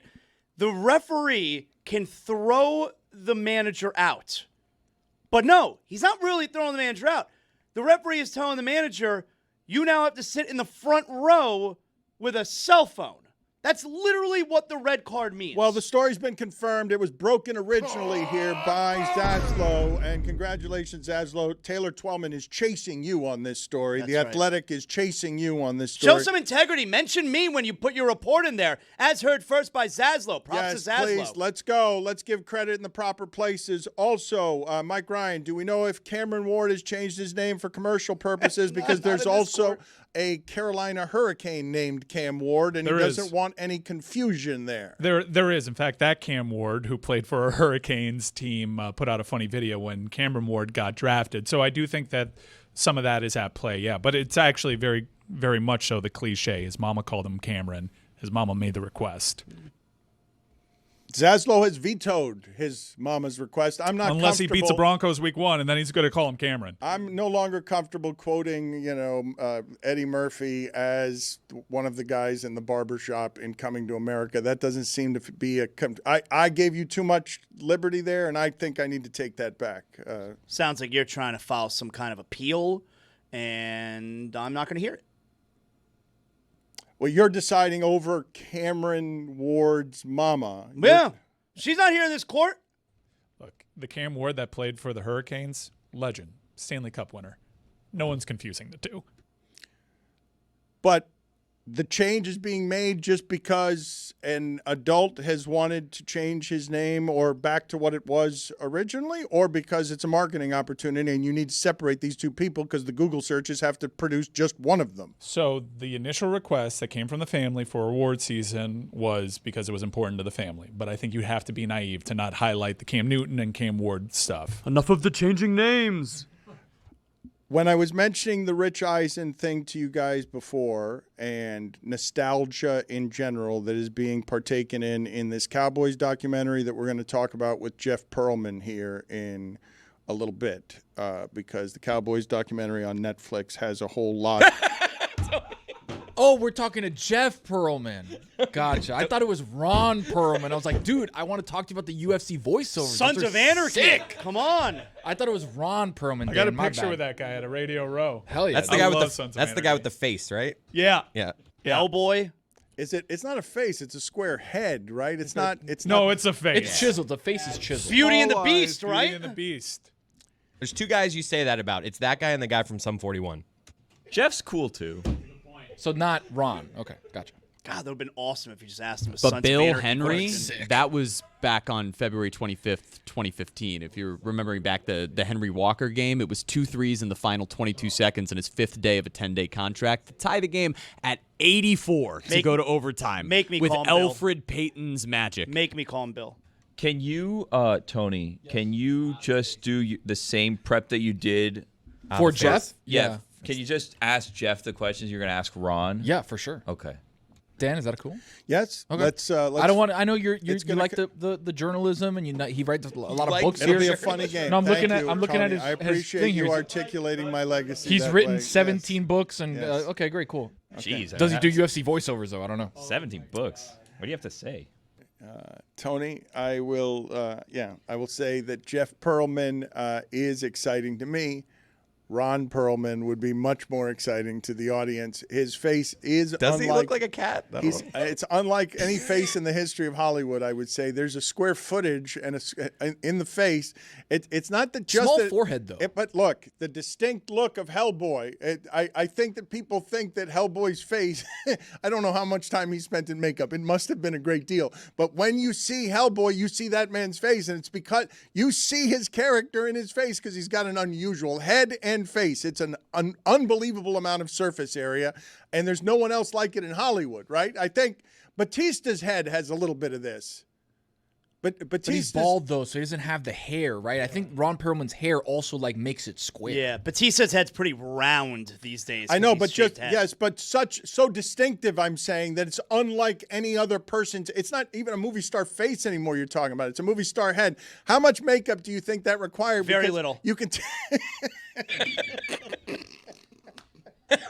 I only see him. I don't see Hellboy. Looks like just a little sunburn. If you're him, you do the Randy Scott, right? Like you just go to bed like that, and then you wake up the next day, just do some touch-ups. Like we're not doing 14 hours It of makeup seems again. hard. A full shower. I saw Colin Farrell did 14 hours a day for the Penguin. You're a movie star. Who wants to do that for 14 hours a day to totally distort the way that you look? I'm gonna nap like this. Like I'll come back tomorrow. We just touch up what we can, and we'll start from there. We're not doing this every day, 8 hours of makeup. That's insane. You mentioned Colin Farrell. Dan, I'm doing a rewatch of 2006's Miami Vice. Wow. Now, articles have been written about how this set was plagued by Michael Mann just being Michael Mann. It was plagued by its director. Jamie Foxx at one point, I have to remind myself constantly while watching the movie, Jamie Foxx is in this, right? That's because the headliner is Colin Farrell. Sub-headliner is Colin Farrell's hair. His hair is so good in this movie, and this is peaked, coked out Colin Farrell. It just oozes off. Oh, the best. Well, wait the a minute, coolest. though, but hold on a second. You Not can't alligator- you can't do that. Seems reckless. Time to throw away all journalistic credibility and get reckless. Here is something we like to call reckless speculation. You guys think it's a You're reckless good. accusation to accuse Colin Farrell of cocaine in the mid-2000s? Yeah. All right. Sure. Whatever you say, pal. He's copped to it. This hair is unbelievable. It makes up for a movie that makes no sense. Why would Michael Mann want to make Miami Vice look like crap and not have any Cubans in it? fact, the only time that there are Cubans in it is when Sonny says, "I'm a fiend for mojitos." And the Chinese lady's like, "I know where we can get one." And it's Havana, Cuba. Wow. He didn't bring a change of clothes. He's just in his suit. They go, they bang. Weird sex scenes in the director's cut. It's not even passionate. Music, it's early 2000s alt rock, that dip. After new metal, where do we go? Let's just bring on Non-Point.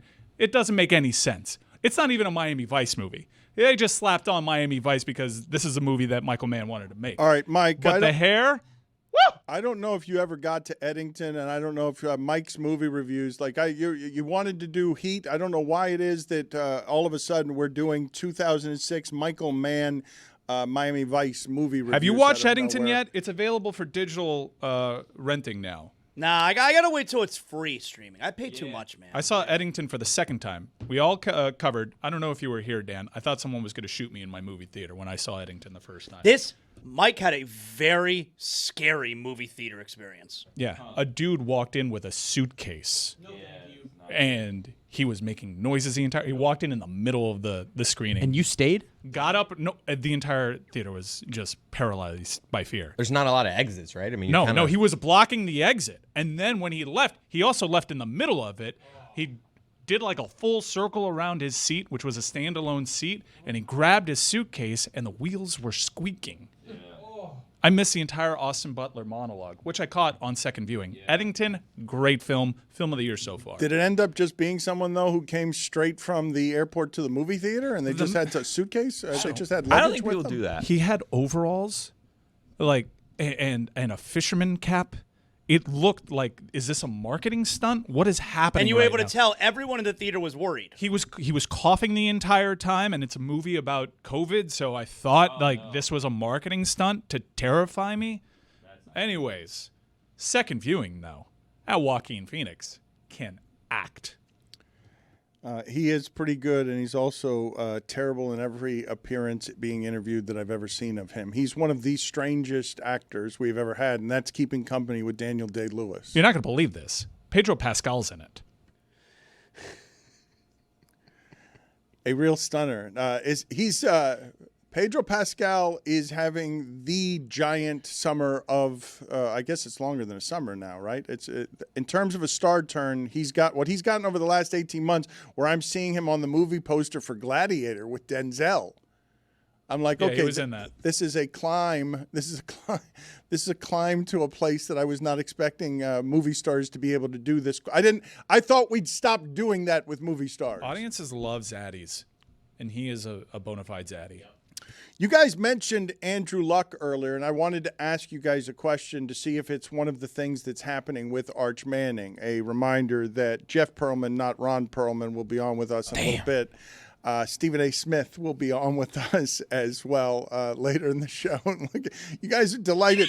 The idea, could be listening to this. No, but tell me what happened, because the delight that you guys had in Tony discovering 2 hours into our show that he thought we were going to be talking to Ron Pearlman, and it was just an we were honest, talking to Jeff Pearlman. It was just an honest, what? Oh man, were you preparing questions for Yeah. I was Ron like, Perlman? when the UFC reaches out to you, do you read the script? Do you have any notes for the script? You voice them so well. Do you have any input? It's a better interview. Thank you. You wait till we do. Jeff could be fine. Yeah, we're gonna crush him. No, Jeff. for sure. I just thought it was wrong. Jeff could be fine, but He's you guys, been on a couple times. We'll go after Ron. You guys all want to talk about Ron, though. You The guys, makeup, does he take it off? Does he not? I'll ask. That'll be my first question to Jeff. I wanted to take you back to the conversation that we were having about sports media members who have a relationship with their audiences, and what I was saying about Rich Eisen. And you saw what CBS is doing in week 3. We're always making fun around here about how CBS does not know how to keep up with the young people. It's always Murder, She Wrote, and it's always some sort of program for 60 and 70-year-olds. CSI, #1 show in America. I've never met a person who said, "Hey, do you see this week's CSI?" No, Stan Van Gundy and my dad love it. My parents give me updates every Saturday and Sunday. They're watching Columbo. This is absolutely a demo that works. But as CBS tries to get younger, because they've always had the oldest of the pregame shows, have you seen their week 3 idea, which is a good one? Has anyone heard what their week 3 idea is on how CBS is going to compete with the other morning shows? I don't know how Fox is going to be impacted by Jimmy Johnson no longer being there, but these television entities have been together for a long time, bringing you football. They're the same people that are bringing you football largely every week with a few rotating cast members, but CBS has tried. They've gone through Shannon Sharp. They've gone through Dan Marino. They've gone through Tony Gonzalez. They're trying to get younger over there. So how are they doing it in week 3? Brent Musburger. They are bringing back the original show that they did a million years ago, and the way to do it is add Jimmy the Greek. Now you got me. If you add Jimmy the Greek, now I really want to watch. I don't know if Jimmy the Greek is still with us, though. Died on April 21st, 1996. I was going to say, there's no way, right? Are you guys interested in a recreation? Tony, do you even know what we're talking about? Just ignore it. We got 3 minutes to go. Yeah, I remember seeing some sort of 30 for 30, and Jimmy the Greek was like one of their, one of the main things. I don't remember exactly which one it was. So what do you know about Jimmy the Greek? Was he Greek? I don't know if he was even Greek, right? He's was he the Greek. Thank you for asking Tony this. No, but he was like basically like a handicapper. The reason that I bring it The up. first one on TV ever, right? Yes, that is correct. But do you know anything else about Jimmy the Greek? That kind of thing. Okay, good. So the history eludes you. Jimmy the Greek got fired because he made some sort of comments that mentioned why it is the black athlete was better than the white athlete, and he brought up the points of slavery and some other things, and then again, he was disgraced. I don't know. Yeah, I don't know. He also changed his name. He was born Demetrios Georgios Synodinos and changed it to James George Snyder Sr. You gonna call him James? This is how we roll around here, baby. Jeremy Tachey's pitch clock toward the end of the show. Stephen A. Smith is going to be with us before Ron that. Pearlman. Ron Pearlman is not going to be on with us. We're efforting. Tony, is there someone else you wish Stephen A. Smith were? No, Stephen A. Smith. No, absolutely not. The GOAT. Mike, I want you to sit back there, and I want you to control everything that's happening here, and I want you to just get us as quickly as you can to Jeff Pearlman, who is not Ron Pearlman. Can you get us there as we crawl on our knees toward the end of this segment? This is hard. You know what? Let's go now. Jeff's ready. Billy, do you have anything? You seem to be delighted. Did you trip a wire? Well, no, because what's going on here is they're investigating this one. We didn't get this as a false. This might be the big one, guys. Okay, so this is the big This one. might be it. They said we're investigating this one. You know what? Let's go to break. There is. Okay, they're talking in English and Spanish. We have not heard that before. No, this is new. What are they investigating? Let's find out offline. Let's find out off air, shall we? So Pablo Torre is the 50 Cent of journalism. Pablo, anything you need from me, baby. We're all here for you. We got your back. You reach out. So here's the thing. Are you smarter than an NFL QB? What do you know about the world of bird watching? Colognes and perfumes by celebrities, or Bill Belichick's Airbnb? Girl, you might as well tell me now. As Pablo Torre finds out, no doubt. You can't hide the truth from me, girl. You might as well tell me now. As Pablo Torre finds out, no doubt. Yeah. You can't hide the truth from me. Is Giannis missing free throws for free chicken? Is our next president an alien and Russell Wilson? Why does the FBI director play so much hockey? Was Malik Beasley gambling before Milwaukee? Wanna hear about the NFLPA or salaries in the WNBA? The Knicks failed LeBron recruitment tape. Did you know that TRL was fake? Girl, you might as well tell me now. As Pablo Torre finds out, no doubt. You can't hide the truth from me, girl.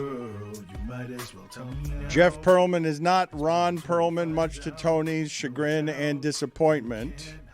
But Jeff Pearlman is a 17-time author. All his books are great, exhaustively reported. And, Tony, I may be able to get you interested here. His next one's on Tupac. So when he writes about stuff, he digs in really deep, talks to a whole bunch of people. And I wanted to get him on because I saw episode 2 last night of the Cowboys doc, and I felt some of the NFL video influence on this a little bit. And it was a little softer than I thought we were headed. I'm sure the bad stuff is up ahead, but I have not seen the entirety of the documentary. I have read the entirety of Jeff Pearlman's book on the Cowboys, which I assume is the starting point on how it is that they're doing this documentary. So, Jeff, thank you for joining us. Always enjoy your work. Also enjoy his YouTube stuff where he's a master storyteller, so he's doing some good and fun and creative stuff on YouTube as well. But what was your take here, Jeff? Have you seen the entire documentary? Does it ring authentic on some of the stuff you were reporting about? I mean, it definitely rings authentic if you believe Jerry Jones is the greatest thing to ever happen to football, and nothing better has ever happened to football than Jerry Jones, who's the greatest thing to ever happen to football. So if that is your stance, 100% yes. All right, so what's flawed about what's seems like universally celebrated, but I would have guessed probably pales in comparison to your book? You know, I guess it's a couple of things. I'm not saying it's not entertaining or good TV. I think early on they way undersell Jimmy Johnson's impact, in particular the Herschel Walker trade, which is skimmed over, but which is the trade that completely and totally remade the franchise. And number one, you would think it was Jerry Jones's idea, and you would think it was Jerry Jones's implementation, when 99.9% of everything that happened with that trade was Jimmy Johnson and then Mike Lynn, the Vikings general manager, screwing up. And also number two, and a small thing that they skipped over completely that I was surprised, is they talk about Troy Aikman's arrival in Dallas, and they leave out completely that same year there was a supplemental draft where the Dallas Cowboys took Steve Walsh, Jimmy Johnson's quarterback, out of Miami, and they had this challenge, this head-to-head challenge that Walsh was winning, and that Jimmy Johnson really wanted Troy Aikman to feel uncomfortable and feel challenged by Steve Walsh. And then they flipped Steve Walsh to the Saints for all these more picks. Another thing that Jimmy Johnson did, completely and totally left out of the whole thing. And since I'm on a little rant, I will say lastly, I didn't need $1 for this. I didn't need attention. I didn't need to be in it. But I do feel like we live in an age where intellectual property is being completely ignored, and nobody really seems to care that there's a source material for stuff. And it's never, AI is doing this all the time with books now, where it just gobbles up books, spits out the information. You don't even know where it came from. And I do feel like there is a lot of stuff in this series that originated with my reporting. All right, so that I may offer some of this to the audience, because all of his books are excellent, but one of the things that he did in his Cowboys book that floored me, because when I was reading it, I'm like, wait a minute, what happened here with the Cowboys, and how does no one know about this? Michael Irvin basically should have been charged with attempted murder on a teammate, because he went after an offensive lineman with a pair of scissors and just got him near the jugular, like arguing over seniority and haircuts. Should have been charged with murder from the reporting of Jeff Pearlman. How do they attack this story on Netflix? Because like I said, I have not gotten to the other 6 parts of this story, but the content dilution of Hollywood makes this stuff so in exchange for access, you get diluted versions of the story. This story I only read in your book. I didn't know how you got anybody to talk about this. Yeah, I mean, it would have been attempted murder, not murder, because Everett McIver, the lineman he stabbed in the neck with the scissors, did not die. And originally in the local Dallas newspapers, it was reported as there was this mishap and there was this exchange and blah, blah, blah, blah, blah, but everyone's okay. And I had, I think it was Kevin Smith, the Cowboy defensive back, who said to me first, he's like, you know about the scissors, right? And I'm like, not really. He's like, oh, you need to know about the scissors. And then I kept talking to people, and basically Michael Irvin, Everett McIver, an offensive lineman on the team, is sitting in a barber chair in training camp, and they bring in Vinny the barber to cut hair. And Michael Irvin walks in, and McIver's in the seat, and Michael Irvin says, seniority. And McIver's like, I'm in the seat. He's like, yo, seniority. And Everett McIver's not a rookie at this point. And all the other guys in the room are like, yo, Everett, don't leave the chair. Don't leave the chair. And Irvin's like, get the F out of the chair.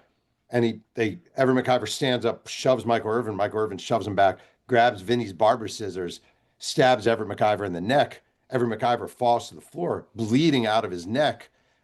They rush in paramedics, and part of the deal, ultimately, because Michael Irvin was already on probation, is if he gets caught for this, he is going to prison. This is a clear violation of probation once you get charged. Probably. And, You think? and I'm just being honest. Just being honest. I'm not. You'll never hear me like I wrote a book about the '86 Mets. ESPN did a 30 for 30. They interviewed me at length. It was a beautiful project. I was really happy with it. I didn't make a dime. I don't care about making a dime, but I reported the hell out of that. I spent weeks of my life reporting on that. And when a documentary comes along and doesn't at all credit source material, just as an author and speaking for other authors, it does bother you a little bit. Just being honest. It's okay. I was laughing more at the idea that Michael Irvin would have violated his probation by trying to stab a teammate in the neck with scissors in the jugular. It was a moment. Well, does the documentary feel sanitized to you? Or like when you say you're on a rant, do you feel like you're getting an honest version, or you're just simply getting what Jerry Jones wants us to eat as part of his marketing and propaganda arm? I feel there's a lot. They did a lot of amazing work with the footage. They did an amazing work with a lot of the guys they had come and sit down. Steve Berline is interviewed. I mean, that was a random and interesting poll. Charles Haley sat down. You don't see him do that many interviews. Like they definitely did the work. Like, to give them credit, they gave the work. They did the work. They put in an entertaining documentary. I just think Jerry Jones, like, the Cowboys have not won in 30 years. They haven't sniffed a Super Bowl in 30 years. And this idea, here's a success story of the NFL because his franchise is worth a ton of money and Jerry Jones is worth a ton of money and he got his family involved, when the number one problem with the Cowboys for the last decade at least is that Jerry Jones is making all the decisions and he's never been good at making football decisions. And that feels very, very sanitized. Just being honest. Jeff, is there anyone that you weren't able to get on the record when you wrote Boys Will Be Boys that maybe this series is going to have? Have you seen? Sure. I didn't get Aikman. Trey Aikman wouldn't talk to me. So I didn't get Trey Aikman. So and he's a big part of it. And he's great in the series. Again, they got a lot of really good people. They got Emmett, they got Aikman, they got Irvin, they got Haley, they got Jerry, they got Switzer, and they got Jimmy. Like, they did their work. I give them much credit for that. So it's not about that, to be honest. And I don't want to discredit them there, Jeff, but when Jerry Jones signs up for the story of his life while he feels like he's overcoming cancer and says, hey, one last time, let's tell this story, of course everyone's going to participate, just like Apple and Kraft got everyone to participate there. What did you make of the way the story is told? Because what I was saying yesterday is, it seemed like Jerry Jones, in his own documentary, with good amount of control over what he was doing, decided to give Jimmy Johnson more credit than Bob Kraft was giving Bill Belichick in the 10-part series they did. Yeah, no, he gave Jimmy Johnson credit. I just think, honest to God, if we're all being honest here, Jerry Jones is very wise to buy the Cowboys. It's a great investment. Interestingly, Donald Trump, when Jerry Jones bought the Cowboys, Donald Trump said he overpaid and the franchise is never going to be worth what he thought, which I always thought was funny. He deserves a lot of credit for buying the franchise. None of Jimmy Johnson, everything Jimmy Johnson did was masterful. Like, everything. To be honest, if you want to do a documentary about this era, it should be called How Jimmy Johnson Changed the Franchise, and everything he did, from the Herschel trade to the Steve Walsh trade, everything he did, the pressure on players. And Jerry Jones was a really savvy owner who put a lot of money into the franchise and has made himself an uber billionaire. But the football story itself is Jimmy Johnson, wise drafts, savvy trades. Jeff, do people understand how crazy Charles Haley was? No. I mean, in a way, I feel bad. I have actually said it in the past that I feel like in a lot of ways, that's one part of my book that I have some regret over, because he was battling severe mental illness. And I just wasn't mature enough or smart enough when I was writing that book to really delve into it. But he was a guy who during meetings he was pleasuring himself during meetings. He shows up and he's under a blanket listening to whoever's giving a talk, pleasuring himself. And also they touched on this a little bit, which I thought was good. His ruthlessness toward teammates, the cruelty he used to bring toward teammates. Chad Hennings, an old defensive lineman, was a really good example. Like, he could just be ruthlessly mean and also as wildly unpredictable as you can find. Did you feel or see any sanitizing, Jeff? Did they talk about the mental illness involving pleasuring himself in meetings? Like what? Because I saw a little bit of what they did with Charles Haley, and they went around the fringes of it, and they did say he urinated on an assistant coach's desk. He tried to fight a head coach, but the Charles Haley stories were legendary well beyond that. Yeah, no, actually, it's funny. I just saw this. My favorite Haley story, and it's kind of light humor, is when the Dallas Mavericks drafted Jamal Mashburn, and Jamal Mashburn comes to town, and they give him a tour of the Cowboy facility to meet the Cowboys, just a PR thing. And if you remember, Jamal Mashburn used to have a gap between his teeth, like kind of a pronounced gap. And Jamal Mashburn is walking through the Cowboys locker room, and all of a sudden he hears someone, and it's Charles Haley, scream out in front of everyone. Jamal Mashburn's probably 21 years old. Hey, Jamal, now that you're making that NBA money, how about getting your teeth fixed? And like Jamal Mashburn just feels like vanishing into the carpet. They definitely went light on Haley with the Cowboys because Haley was, crazy. One of the great all-time lunatics of all time in that sport, correct? And I say that, and no, we did not cover with great grace his mental illness, but his talent, what he made people endure was far beyond the pale on sports was not equipped to deal with his kind of crazy. No, he was a very, very, very, very difficult teammate. And when you were adding him to your franchise, and he would probably acknowledge this now, when you added Charles Haley to your franchise, you were making a concession that our locker room is either mature enough or insulated enough that we can deal with this. Jeff, what were some of the best examples of Switzer just not having control of that team? Oh my God. I like when he showed up to he showed up before when they played the Steelers in the Super Bowl. I think it was Super Bowl 30. And he's out getting wasted at these parties.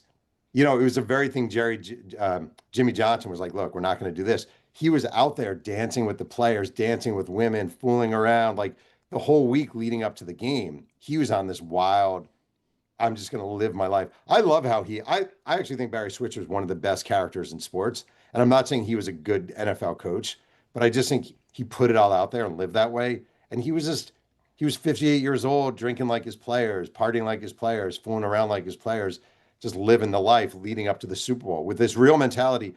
I'm probably never going to get here again, so I'm damn well going to enjoy it. Is there anything new to uncover from this period of time in this documentary, Jeff? Like you've already told the story, so are you saying you've seen the whole thing? You're saying it's a pale reflection of the real story as you described it exhaustively in your book? Yeah, I mean I don't want to dog it. It's a very entertaining documentary because that story is entertaining and they got amazing footage and they did the interviews. I don't want to suggest it's not worth watching. It's a very good and enjoyable documentary, but is there new revealing, holy cow, I didn't know that. I didn't really get much of that, but others might. I want to talk to you about your Tupac book in a second, but I was wondering, you are a very good ombudsman on bad behavior in the media and where it is media can be compromised. You're old school in a number of different ways. I've been trying to find somebody who can discuss with me intelligently the idea that ESPN has just sold 10% stake to the NFL and the NFL Network. You received that news and thought what? I thought it checks with everything that's going on with modern media right now. I mean, it's the same, if you think about it, it's the same thing with the documentaries we're getting now, even The Last Dance and this new one, where there's always someone with control of the message. And it used to be, I mean, Dan, you and I have been in the business a long time. Like it used to be, you were the final word, right? ESPN, we're going to cover you, but we're going to write honestly about you. And it really, perception is just as strong as reality, if not stronger. So if ESPN is now not doing much about CTE, as an example, is that because of this cross ties with the NFL? Has the NFL put pressure on them? Is the NFL saying, look, we'll give you this, but we want you to lay off of head injuries in sports? The look of it is terrible. Just absolutely terrible. And it just suggests that there's very little, if any, independent media anymore. Okay, so what do you imagine is the truth around Spike Lee's documentary on Colin Kaepernick getting spiked and the timing of all of that when it comes to simply what's happening here ends up getting truth diluted by powerful entities? And, Jeff, I don't think people care. That's the worst part of it. I actually, it's interesting.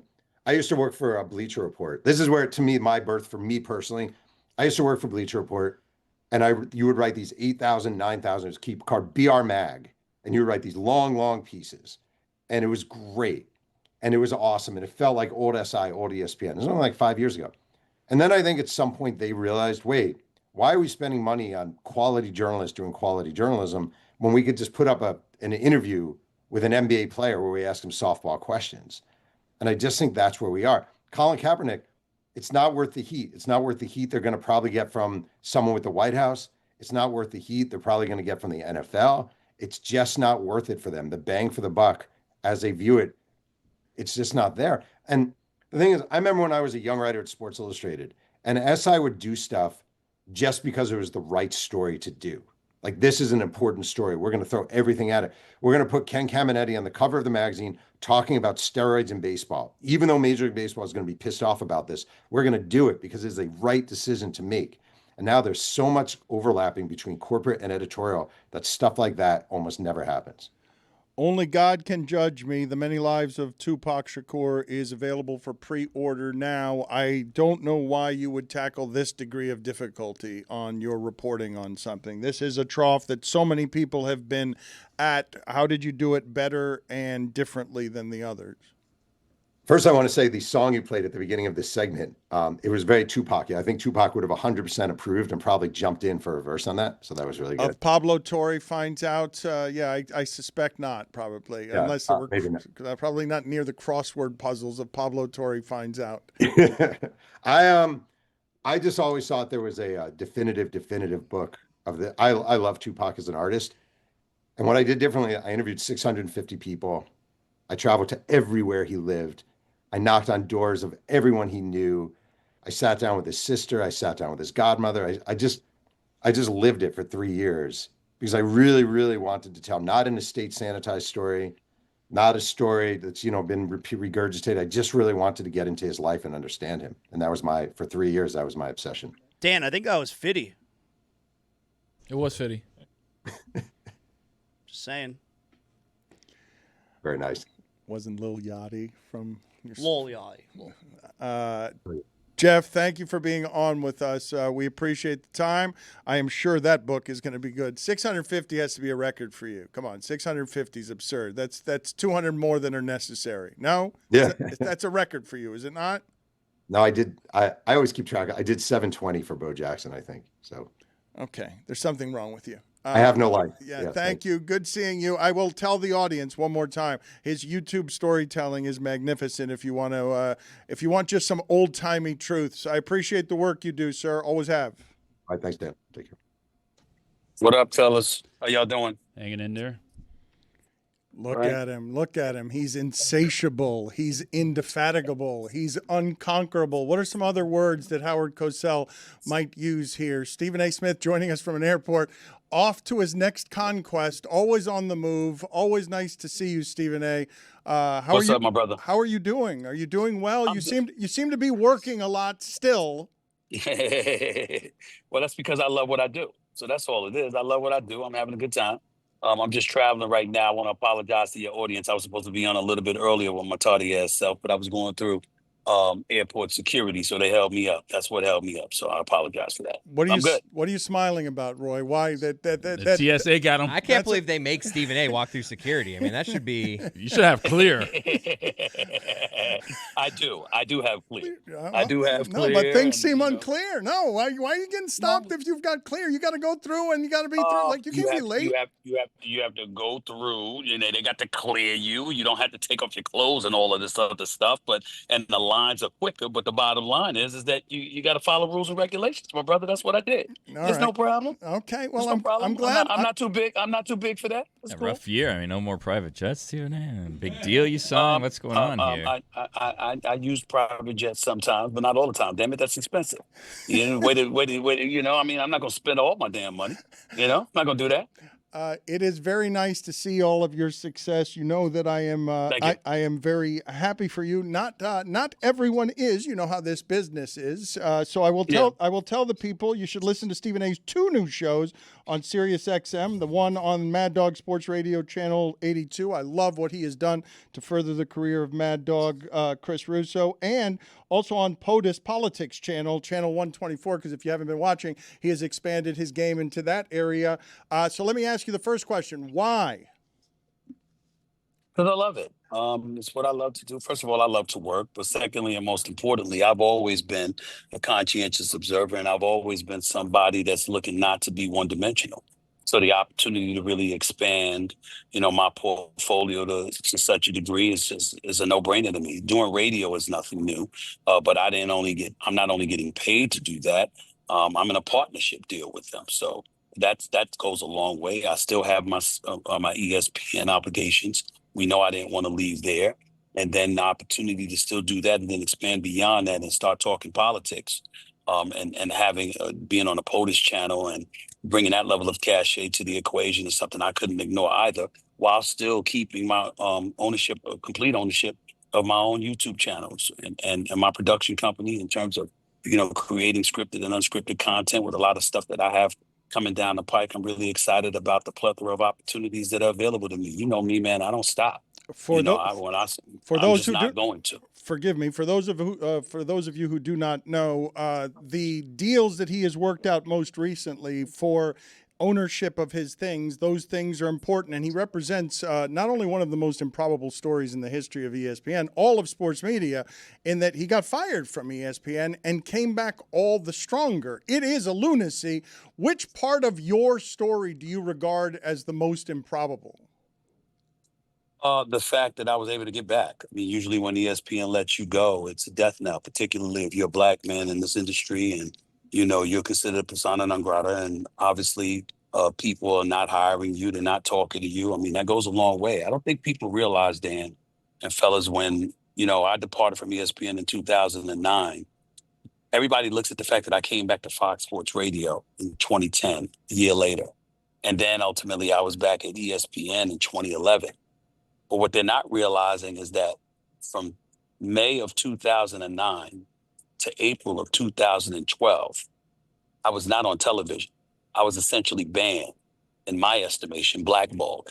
I was considered somebody that you didn't want to do business with. And when the worldwide leader lets you go, and they let you go with that level of trepidation or angst or whatever word is appropriate about you, that's a lot to overcome, particularly back in the day. Even though podcasts have been around for a while now, back in 2009 and stuff like that, it certainly wasn't as big, wasn't as formidable as it is in this day and age. And so because of that, you're looking at your opportunities and you're wondering where they were and who would ever touch you again, who would ever hire you again. So that was the dilemma that I was faced with at that particular moment in time. So, well, we've talked about this part before, though. That you're underselling it. You were terrified. You can't get this much out of your professional. Your identity can't be this much wrapped into what you do professionally, working 300 days a year, and not have all of that be totally terrifying, like as scared as you've ever been. But you're a friend, so more than most. There was a reason I was terrified, and that was because I was a new dad. I had just had my daughter. And so being poor and black growing up, knowing what welfare cheese and bread is like, knowing what it's like to live in your home and wonder whether or not, the mortgage was going to get paid, the rent was going to get paid, the food was going to be in the refrigerator, rats and roaches, holes in the ceiling and all of this other stuff. I was absolutely positively petrified that if I didn't get something together, that was the state of affairs that was going to exist for my daughter. My oldest daughter at the time, Samantha. And so I was very, very petrified at that particular moment in time. But I put my head down, I looked in the mirror, recognized where I made my mistakes, what I needed to correct. And then I've been on a mission ever since. And that's why I do what I do, because I still walk with that fear to this very day. It doesn't matter how much money I'm getting paid. It doesn't matter what the contract says. It doesn't matter what opportunities I have in front of me. I am always of the mindset that at the snap of a finger, it can all be taken away from me. That is how I approach my everyday life in terms of how I go about the business of doing my job. And it's just a mentality that never escapes me. It's who I am. Doesn't seem terribly mentally healthy, is it? Like, you know what I mean? To be so ambitious that you can't be fearless because it can end in a sentence and end in a way that scares you the most. Well, I disagree with that. I don't think that I'm fearful in terms of going about the business of doing my job every day. I'm just mindful of the fact that because of things that could potentially be out of my control, it could all be snatched away from me. That's all I mean by that. But it doesn't mean I walk into work every day scared to go on the air, to say what I say and do what I do. I say this affectionately because you and I have a relationship that now spans 30 years, Dan. I think I'm more mentally stable than you. And I say that affectionately because you are a serious brother that is a conscientious observer that wears your emotions and your feelings on your sleeve. You're a deep thinker. You internalize a lot. And even though you vent, it's never finished with you. It's always more to touch on, to get into, always more people to check, always more issues to attack, et cetera, et cetera. And because of that and how you can be, you wear a lot of it on your sleeve where you dealing in corporate America is a lot more difficult and arduous for you than it is for me. Me, I understand me as a black man having the feelings that I have, being a conscientious observer that I can possibly be, having a mouth, being as fearless as I can be. I understand the troubles that are going to come with it. So, you know what? You're the kind of person that you might attack something and you don't give a damn about the third rail because to you, you're not thinking about that. You're just thinking about what needs to be said. I'm thinking about what needs to be said, but I'm always mindful of where the third rails lie. I'm always mindful of how I can get fried. And because of that, I might maneuver a little bit differently than you do from time to time. But I'm more at peace with it than you are. And which is why I think that I'm a little bit more mentally stable than you are. I loved your examination of that, but you have just had a less emotional, I would say more realistic and more filled with hardship path toward success than I did. So you learn to work within the machine much better than I did because I just had gates open for me the entire time. So the first time I run into a corporation telling me how to behave, that's when I lash out. And you're looking at me over here and being like, Dan, you cannot go against the company that pays your checks. You cannot do that publicly. Well, I just say that to you, like, listen, you right now, you got Middle Lock Media. Look at the great job that you guys have been doing. But in the process, man, at the end of the day, even though you're working with people, they answer to you. And if they're doing things that's going to compromise your bottom line, you're going to have to deal with them because you have bottom line goals to address. The same is applicable to any company or corporation in this country or in this world. You got to understand where the lines are drawn. It's not to say that you can't be your true, authentic self. It's not to say that you can't be as real and authentic as you want to be and as you should be and as you're destined to be. But in the process of doing all of that, it can't be at the expense of everybody around you that's cut the check. Wait a minute now. They got to get something out of it too. And so for me, I've always prided myself on being as true to me as I can possibly be, but being mindful of the fact that I don't just represent myself. If I do something, it's not just about me. It's about First Take. It's not just about First Take. It's about the people I work with on First Take. It's not just about First Take and the people I work on First Take. It's about ESPN. And if it's about ESPN, it's also about Disney. I got to take all of those things into consideration. And that doesn't mean that definitively, okay, this is what I'm going to do. This is what I'm going to say. This is the way that I'm going to act. All I've ever encouraged you to do is remember, you're not just having to think about you. It's more than just about you. And what I've encouraged you throughout the years, and you've been pretty damn hard-headed and listening to it, even though you get it. Sometimes you listen, sometimes you don't. Is that sometimes you're so passionate about it that you know what? You'll win the battle and lose the war. And I'm saying, Dan, why? You're too damn important. Why would you do that? Guess what? This is not that important. This might be down the road, but this right here is not. Yeah, but you learned that, Stephen A. There's a bigger fight in fight. But you learn. I think you learned that in 2009 in a way that I didn't. I believe that you learned how to be unemotional about this because once you got hit the first time, it was so scarring that you're like, okay, that's not going to happen again. But that wasn't the first time I got hit. Remember, I was in arbitration against the Philadelphia Inquirer. Remember, I had to go through stuff where I'm seeing people look in my face and tell lies and having to deal with it. And I got lawyers by my side and I got to listen to 12, 13 hours of testimonies of nothing but damn lies. And I got to take it. Why? Because it wasn't my turn to talk at that particular moment in time.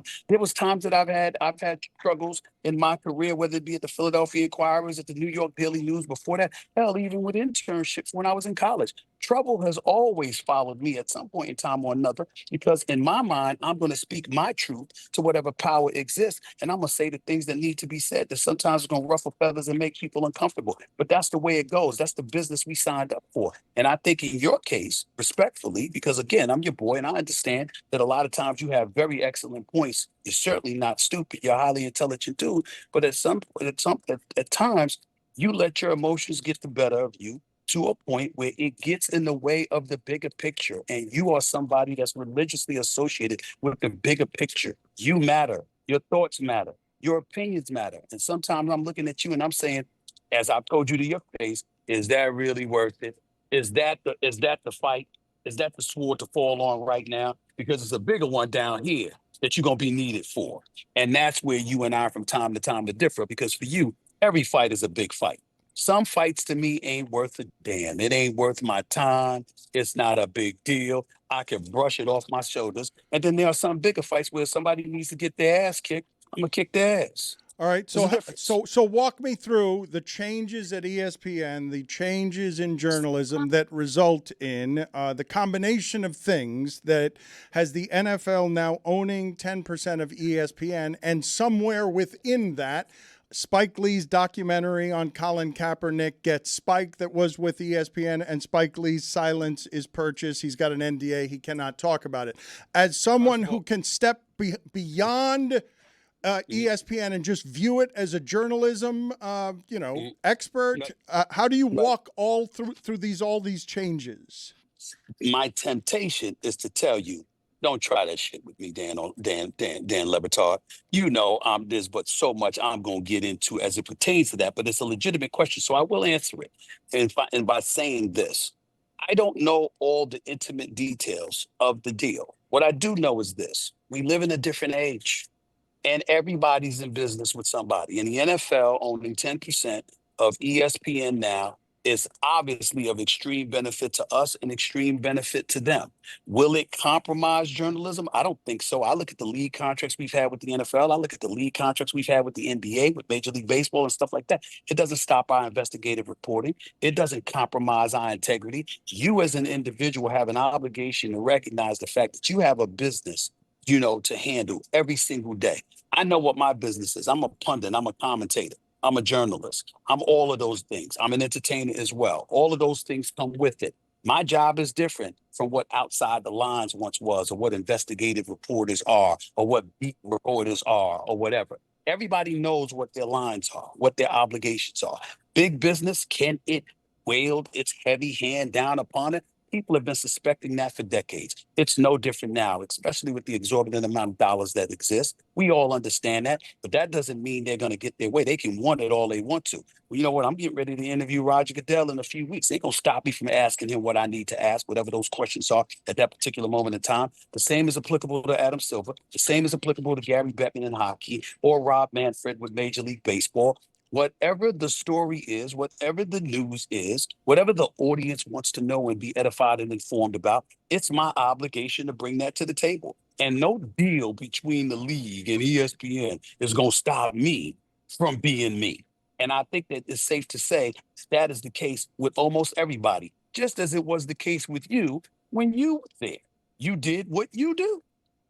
It's interesting, though, because journalism and business have always tried to be separate editorially. Sure. Over the last 25 years, ESPN didn't have to choose to be a journalism business. They could have just been a business, but they chose to try to be a journalism business. And in doing so, Why was that, though?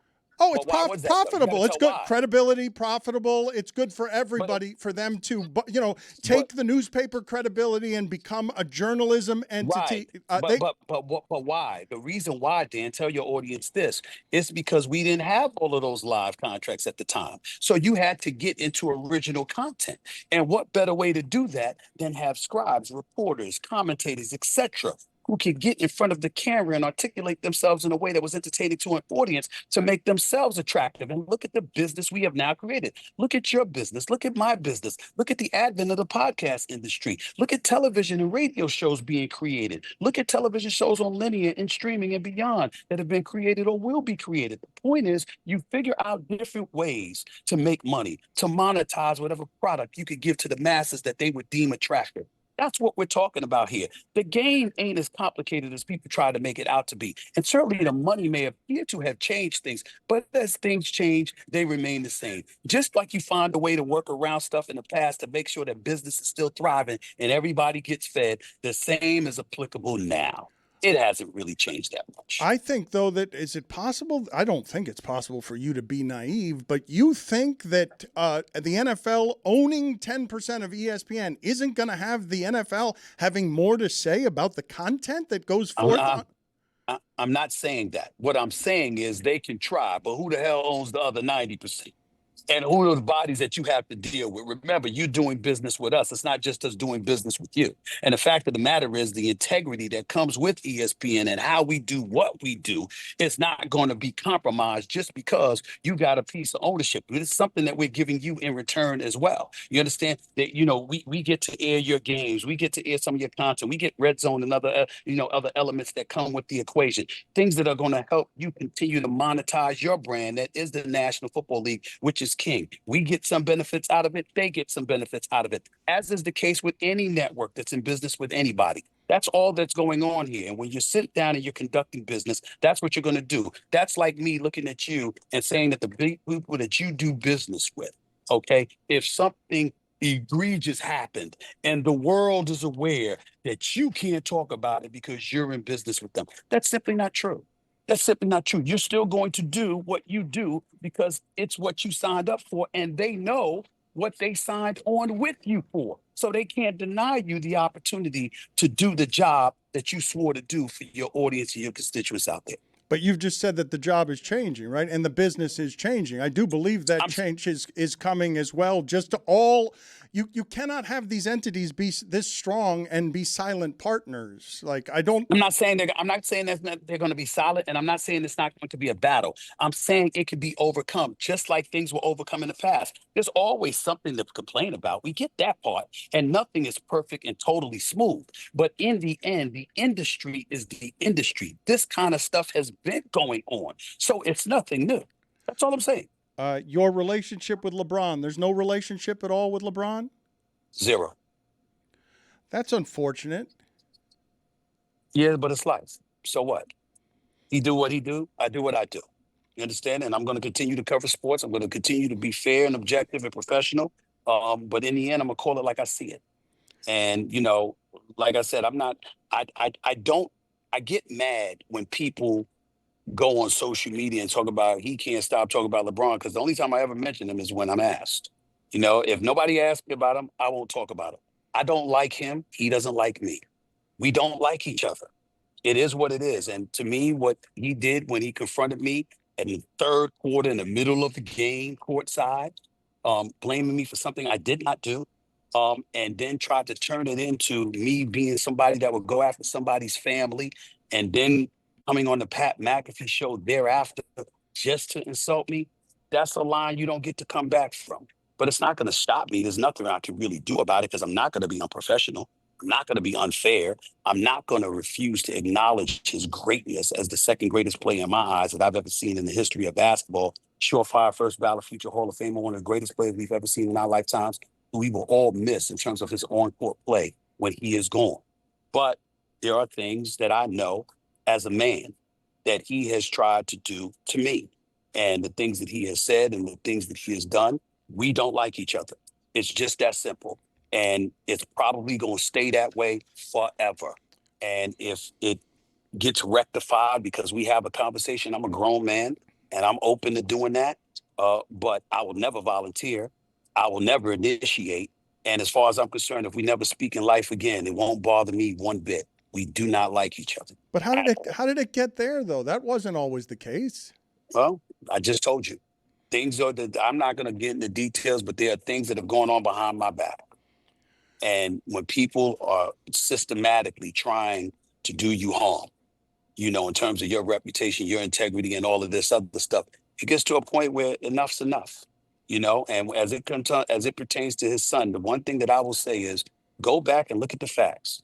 Him in high school, him in college, him being drafted, him landing with the Lakers, him being their opening night.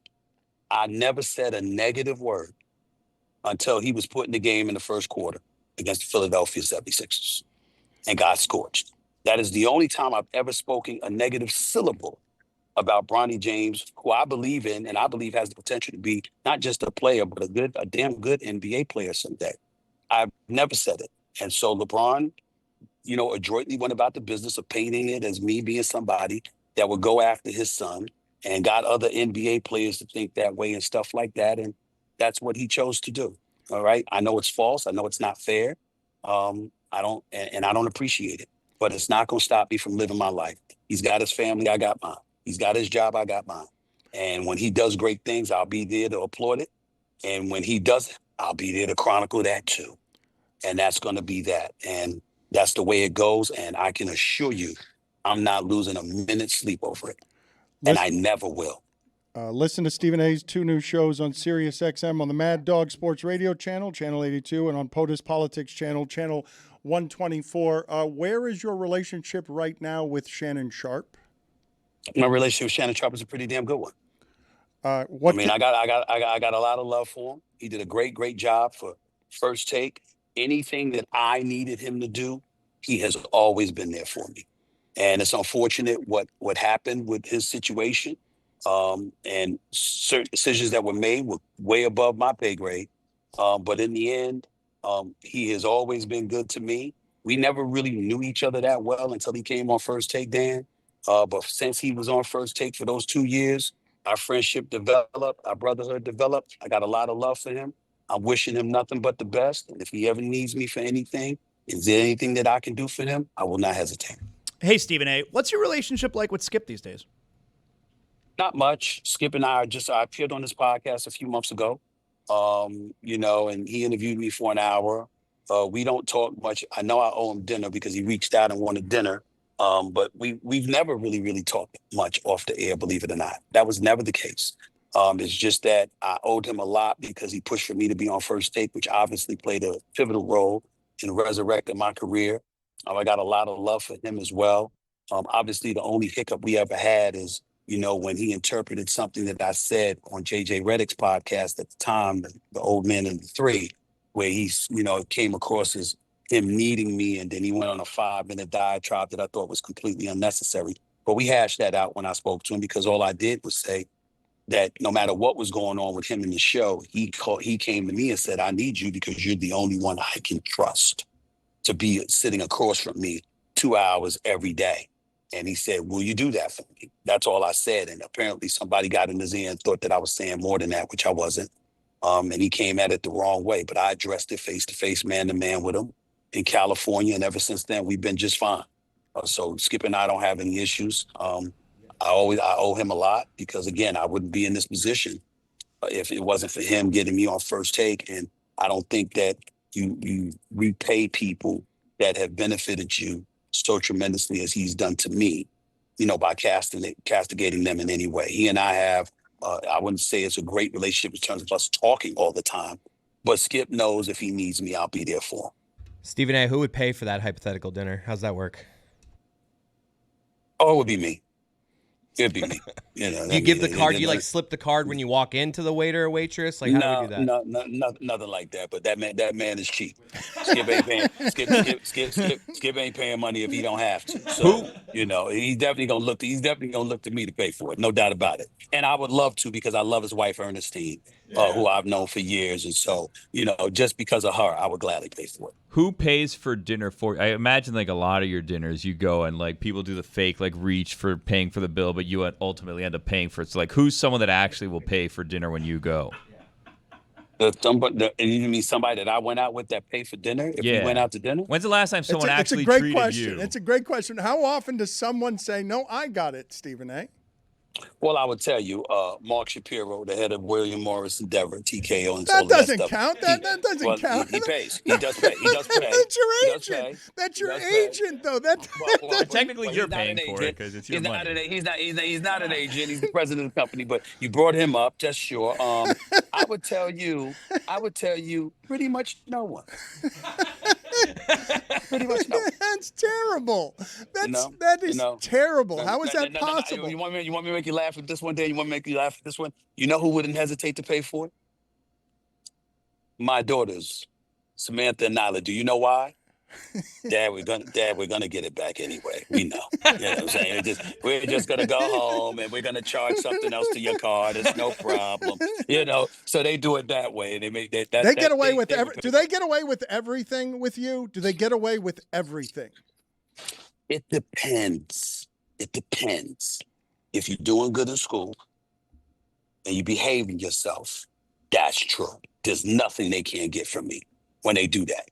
If they tick me off because they did something wrong, or they messing around. They messing around, and they're not doing their homework on time. They cutting corners in school, and I get word about it. Then they're in a world of trouble. But that's something they really do. Well, we've been seeing Samantha a lot lately on camera with you. You think that she has like a budding media career ahead of her? Well, she could do what she wants to do. She's a straight A student. She's pretty brilliant. She's an aspiring actress, but she's also an aspiring lawyer. She was also an aspiring director and producer. I mean, she does it all. And she's one of those people that she's just very, very naturally talented. You think I got a work ethic. She's tireless. The difference between she and I is that I know how to get some sleep. And she will stay up until she drops to get her work done. And I got to get her out of that because I think that's hazardous to her health. She learned it from you, Dad. She learned it from you. That's what she says. That's what she says. But the thing about it is her and her sister are polar opposites because her sister, Nyla, Samantha loves the attention. She loves the spotlight, the camera, and all of that other stuff. Nyla wants no part of it. Nyla wants to be the lawyer behind the scenes. Nyla is sitting there where Samantha is talking about Love Island and all of this other stuff. Good show. Nyla is talking about Zohran Mamdani, the socialist that's about to win the mayor's seat in New York City. And she was like, I love him. He knows what he's doing. He cares about the people. Look at his policies, Dad. Everything isn't about capitalism. I mean, there's nothing wrong with certain elements of socialism. You got to really pay attention to this stuff. This is who she is. So it's like she's completely opposite from her sister, but the nightmare is when they both get together because they're both smart, they're both quick-witted, and they're sharp-tongued. And they are absolutely, positively merciless when it comes to me. They hold nothing back. What do they make fun of you for? Oh, give us all of it. What do you do that annoys the people who love you? Well, my forehead, they both tease me about my forehead, my receding hairline. They both say, Dad, at some point you gotta let it go. Gotta let it go. Just go bald. You could do it. We believe in you. They do that. Outside of that, they just talked about they say, we know, Dad, we know already. We know because I'm always on them about something, making sure I give them stories and history about their grandma, God rest my mama's soul and the whole bit. And because, this Dan about me, I hear my mother's voice every day. She passed away in 2017. Isn't a day goes by I don't hear her saying something to me. That's even that rigid, that way, don't do this, don't do that, et cetera, et cetera. And I try to embed in my daughters the way my mother did me. And so they're just as resistant to it as I was to my mother when she was alive. And so they just do what they do, but they know they're the loves of my life. So what can I say? They get away with it. I've always loved your relationship with your mother. One of your things you've done that has been the greatest of professional honors is being on General Hospital in terms of remembering your mother. When you think of the things that move you most thinking about your mother, what are they? What are the things that carry you today beyond just thinking about her every day, the most emotional spots in you? The thing that still hurts to this very day is that I never got married. And the reason why that's so important is that when you're a man, and I tell this to men all the time, when you're a man and you have such a wonderful mother, because I believe my mother was the greatest ever, and you lose her, at that moment is the first time you probably really thought about the fact that I'm losing the one person in this world who loved me completely, unconditionally. She's gone. And when you're married, the belief is that baton has been passed, essentially. So if you lose your mother thereafter, as a man, gonna be all right, because you got that wife. Well, I didn't have that. And so because of that, even though, I've always had a wonderful woman in my life, the point is that there is an emptiness that comes with it because you're not sure if you'll ever have that again in life. A matter of fact, you don't believe you will. And because of that, it's that emptiness. But what offsets it is, in my case, having my two daughters. Because if nothing else, I know they love their daddy. And because I know they love their daddy, it makes me feel good because I know that that's the one thing that my mother was big about. The one thing that my mother was very, very upset about was the fact that I had two daughters out of wedlock. Is the only thing that she was ever disgusted about with me, ever ashamed about. And She looked me in the face and she said, okay, you're going to make up for this. You're going to be the best father you could possibly be. You're going to be nothing like your dad, and you're going to be everything that you're supposed to be as a father. And you're going to make that promise to me, and you're going to keep it. And so loving my daughters and being the man that I am and being the dad that I strive to be, you know, I would try to do that anyway. But to know that I made that promise to her makes it even more significant. Problem is, my daughters know that. Because they know that, they take advantage of it. Yeah, Like, I don't believe you when you say that there are any. Yeah, I don't think there are any rules there. I think that you are just totally soft and they do whatever they want. Yeah, they're like, please. Listen. I try to discipline them, but like, where are you going? What are you gonna do? Yeah. What are you gonna do? You really, Dad? My daughter just the other day, she's sitting up here with me. She's like, hey, she says, why are you complaining so much? You know you're gonna give it to me anyway. She's talking about some outfit she wanted to buy. She said, why are you stressing yourself complaining? You know you're going to buy it for me. Is it gonna be now? Is it gonna be 15 minutes from now, Dad? You're gonna wait 15 minutes to fight with me, but you just wanted to get over it. That's how she does. It's sad. We said the entire time at ESPN he was undefeated. Nobody had ever beaten him in a debate of any kind. And now all Right. he is here is just the world's softest. Like, look at him. Look at him. He's falling apart in front of us. All right, we got to make this. Oh, man. Let's do. Do you mind doing a top 5 beefs that Stephen A. Smith has had over the course of his career? We can make it 2 categories. We can make it sports or media, or mix the 2. You want to do a top 5 list of your top 5 beefs of all time? You're asking me to think about that stuff. I haven't even thought about that stuff. So I tell you what, you do whatever list you want. You give me some of your recommendations, and I'll let you know. I'll co-sign or not. No, I don't want to do Whitlock. You did Kevin Durant once upon a time, where you told him you don't want to make an enemy out of me. Does that even rank in your top 5? Does not. LeBron must rank in the top 5 now, right? I guess so. If you want to say, I mean, I don't. Again. Okay, I know it's my list. I don't want. I just what you guys got some nominees there, because I don't know who his top 5. Like, yeah, it's Whitlock. No, but okay, but let's just put that one off to the side. It's not. We're not going to mention that. That's a different dimension, different category. Let's do just 5.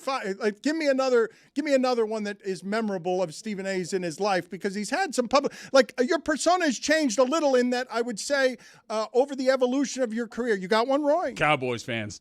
Oh yeah, Cowboys fans. Yeah. That's top 5. Yeah, that's top 5. But it's all in fun. It's all in fun. Like, I'm the guy that sit back and take pictures with them and troll them at the same time. You know, and expect them to troll me. It's all in fun. It really, really is. I love seeing them cry though when they lose. It's hilarious. It brings me such joy.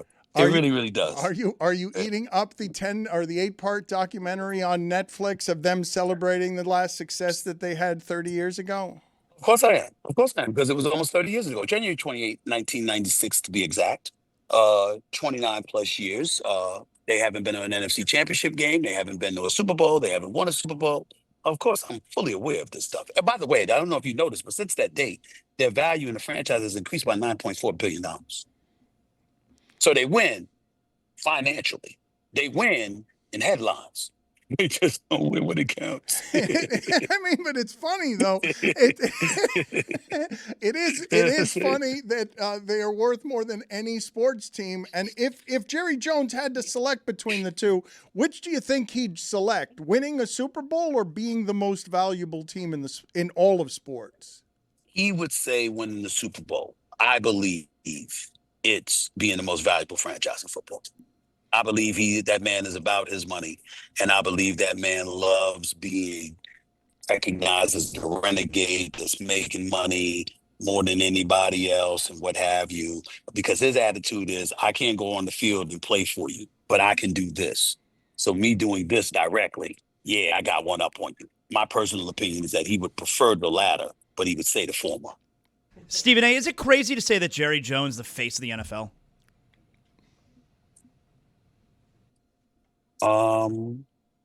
No, it's not. It's not crazy. I don't think you can say it's crazy, because think about it. We talk about him more than we talk about the players. No, but that is nuts. There's no other owner that gets to be face of the league. There's no such a thing. I agree. He agrees. He can't even talk about it so Okay. much anymore. He agrees so much. Cut off.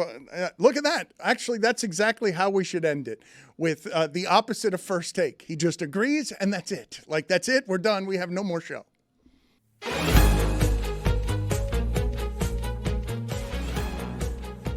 That's right.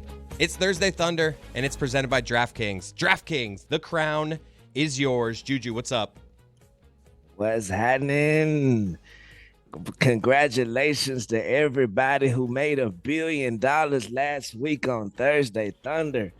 Straight through the nets. A winner. You feel me? And guess what? We going to replicate that again tonight. Congratulations, Juju. Finally, after so many 2 and 3s, you won one. Congratulations.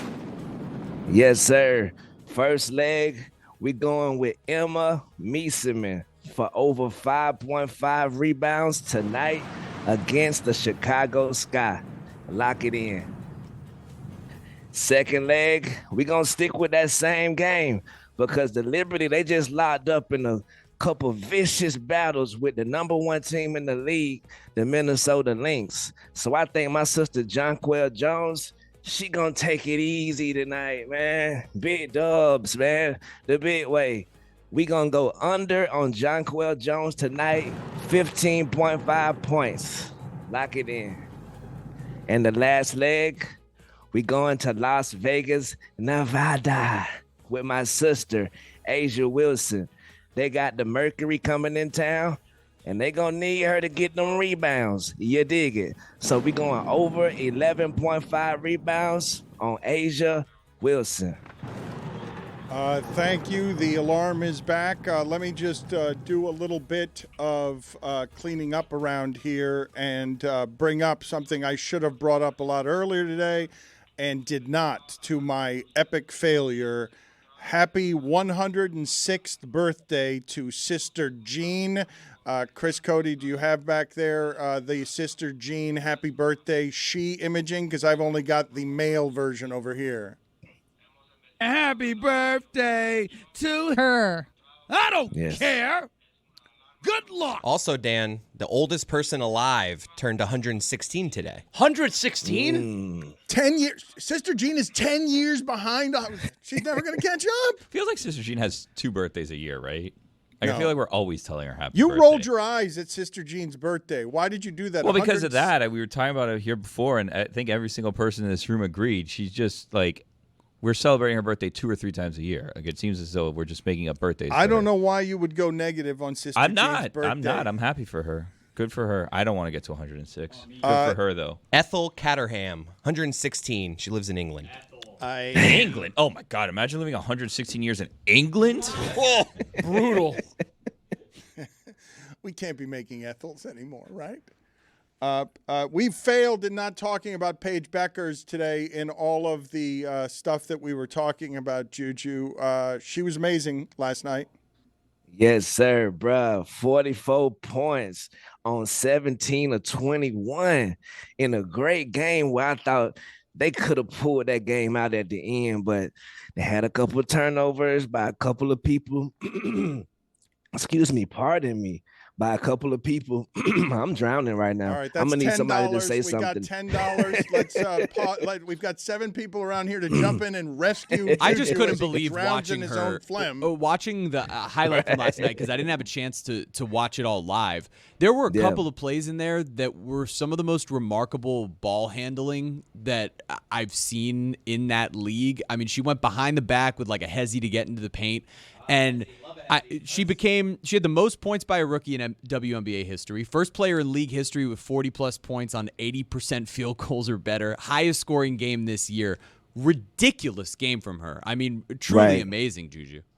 Right. It was the efficiency for me as well. It's like timely buckets. She was going back to back with Rakia Jackson for a while. Then Rakia kind of gave out and Kelsey Plum took over the game, which we got to salute the big dog, OG Kelsey Plum, game winner at the buzzer. That's all that mattered, getting a dub. But Paige is doing something that I don't think I've seen in my adult life a rookie do. Just be able to take over an entire game. Zaslow, can I get a ruling here on whether or not, and a judge ruling on whether or not Jeremy Taché can use hezi because he's in a big hurry on hesitation instead of saying Real hesitation? Hoopers know. Jonathan Zaslow now presiding with prejudice. No respect. You guys got to stand up. Jeremy Taché, is he allowed to use the word hezi? I'm allow it. Really? I'm allow it. Yes, sir. Thank you, look at the hesitation move. That'd be crazy. What are you doing? You already get mad at prejudice me for being a broadcaster voice. Forgivable. I'm asking for a ruling. What a hesitation move. I got a ruling. Forgive it. But hezi, because you don't want to use the tation, you're in a big hurry, and so It's called a hezi. Because it's called a hezi, Dan. It's a hezi, Dan. No. All right, so It's a hezi. All right, And with Juju. that hezi with that Kelsey Plum made at the end of the game, it also eliminated Dallas and Chicago from playoff contention already. So that loss was bigger than we thought. You feel me? Salute to Paige. She the rookie of the year though. Locked it in.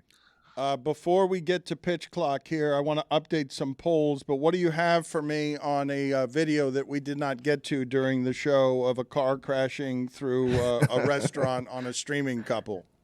Right. I feel like never has there been an easier layup for a lawsuit or whatever the case is that they're going to get. I seen them on CNN. They were streaming, if you don't know out there, tasting food. And all of a sudden, a car crashes through the window on the couple live. Man, what would y'all do in that scenario? Like, what would be your first move or first call? So you guys are going straight to the lawsuit portion of this. You're not the surprise of it alludes. You're going straight to strategic cashing in. Okay.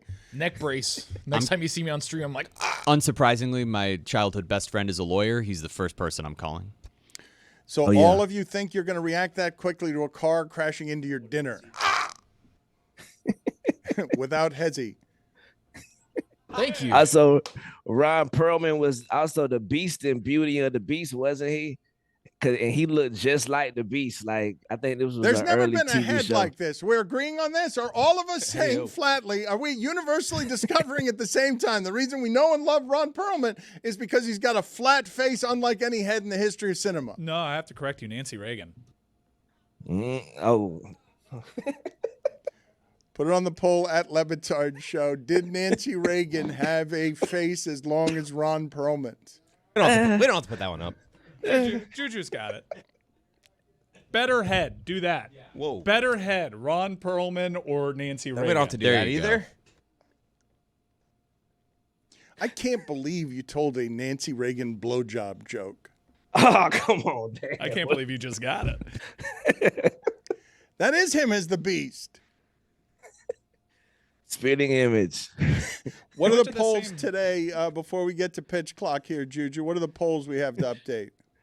Yes, sir. Right before the post. Also, congratulations to the fake Justin Bieber who got to perform in front of an entire club, got paid and everything. Not even Justin Bieber. Didn't Charlotte Flair get caught taking a picture with fake Justin Bieber? Tough luck. Yeah. Very tough look. Of course, you know the wrestling angle to that. Dork. Who said that? Do you like double entendres?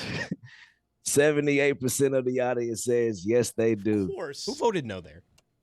Right. Is Penn State ever really the number 2 team in the country? 92% of the audience says no, they are not. Damn. James Franklin. Pshaw. What is that? Right. The only time I ever heard Pshaw was on a TV show called Ghosts, which is a guilty pleasure of mine. I watched the entire TV show called Ghosts. Salute to Ghosts. But 81% of the audience says yes, Pshaw to James Franklin. And the last poll, bigger part of your Saturday mornings growing up, Bugs Bunny or Lee Corso? 56% of the audience says Lee Corso, and those are your polls.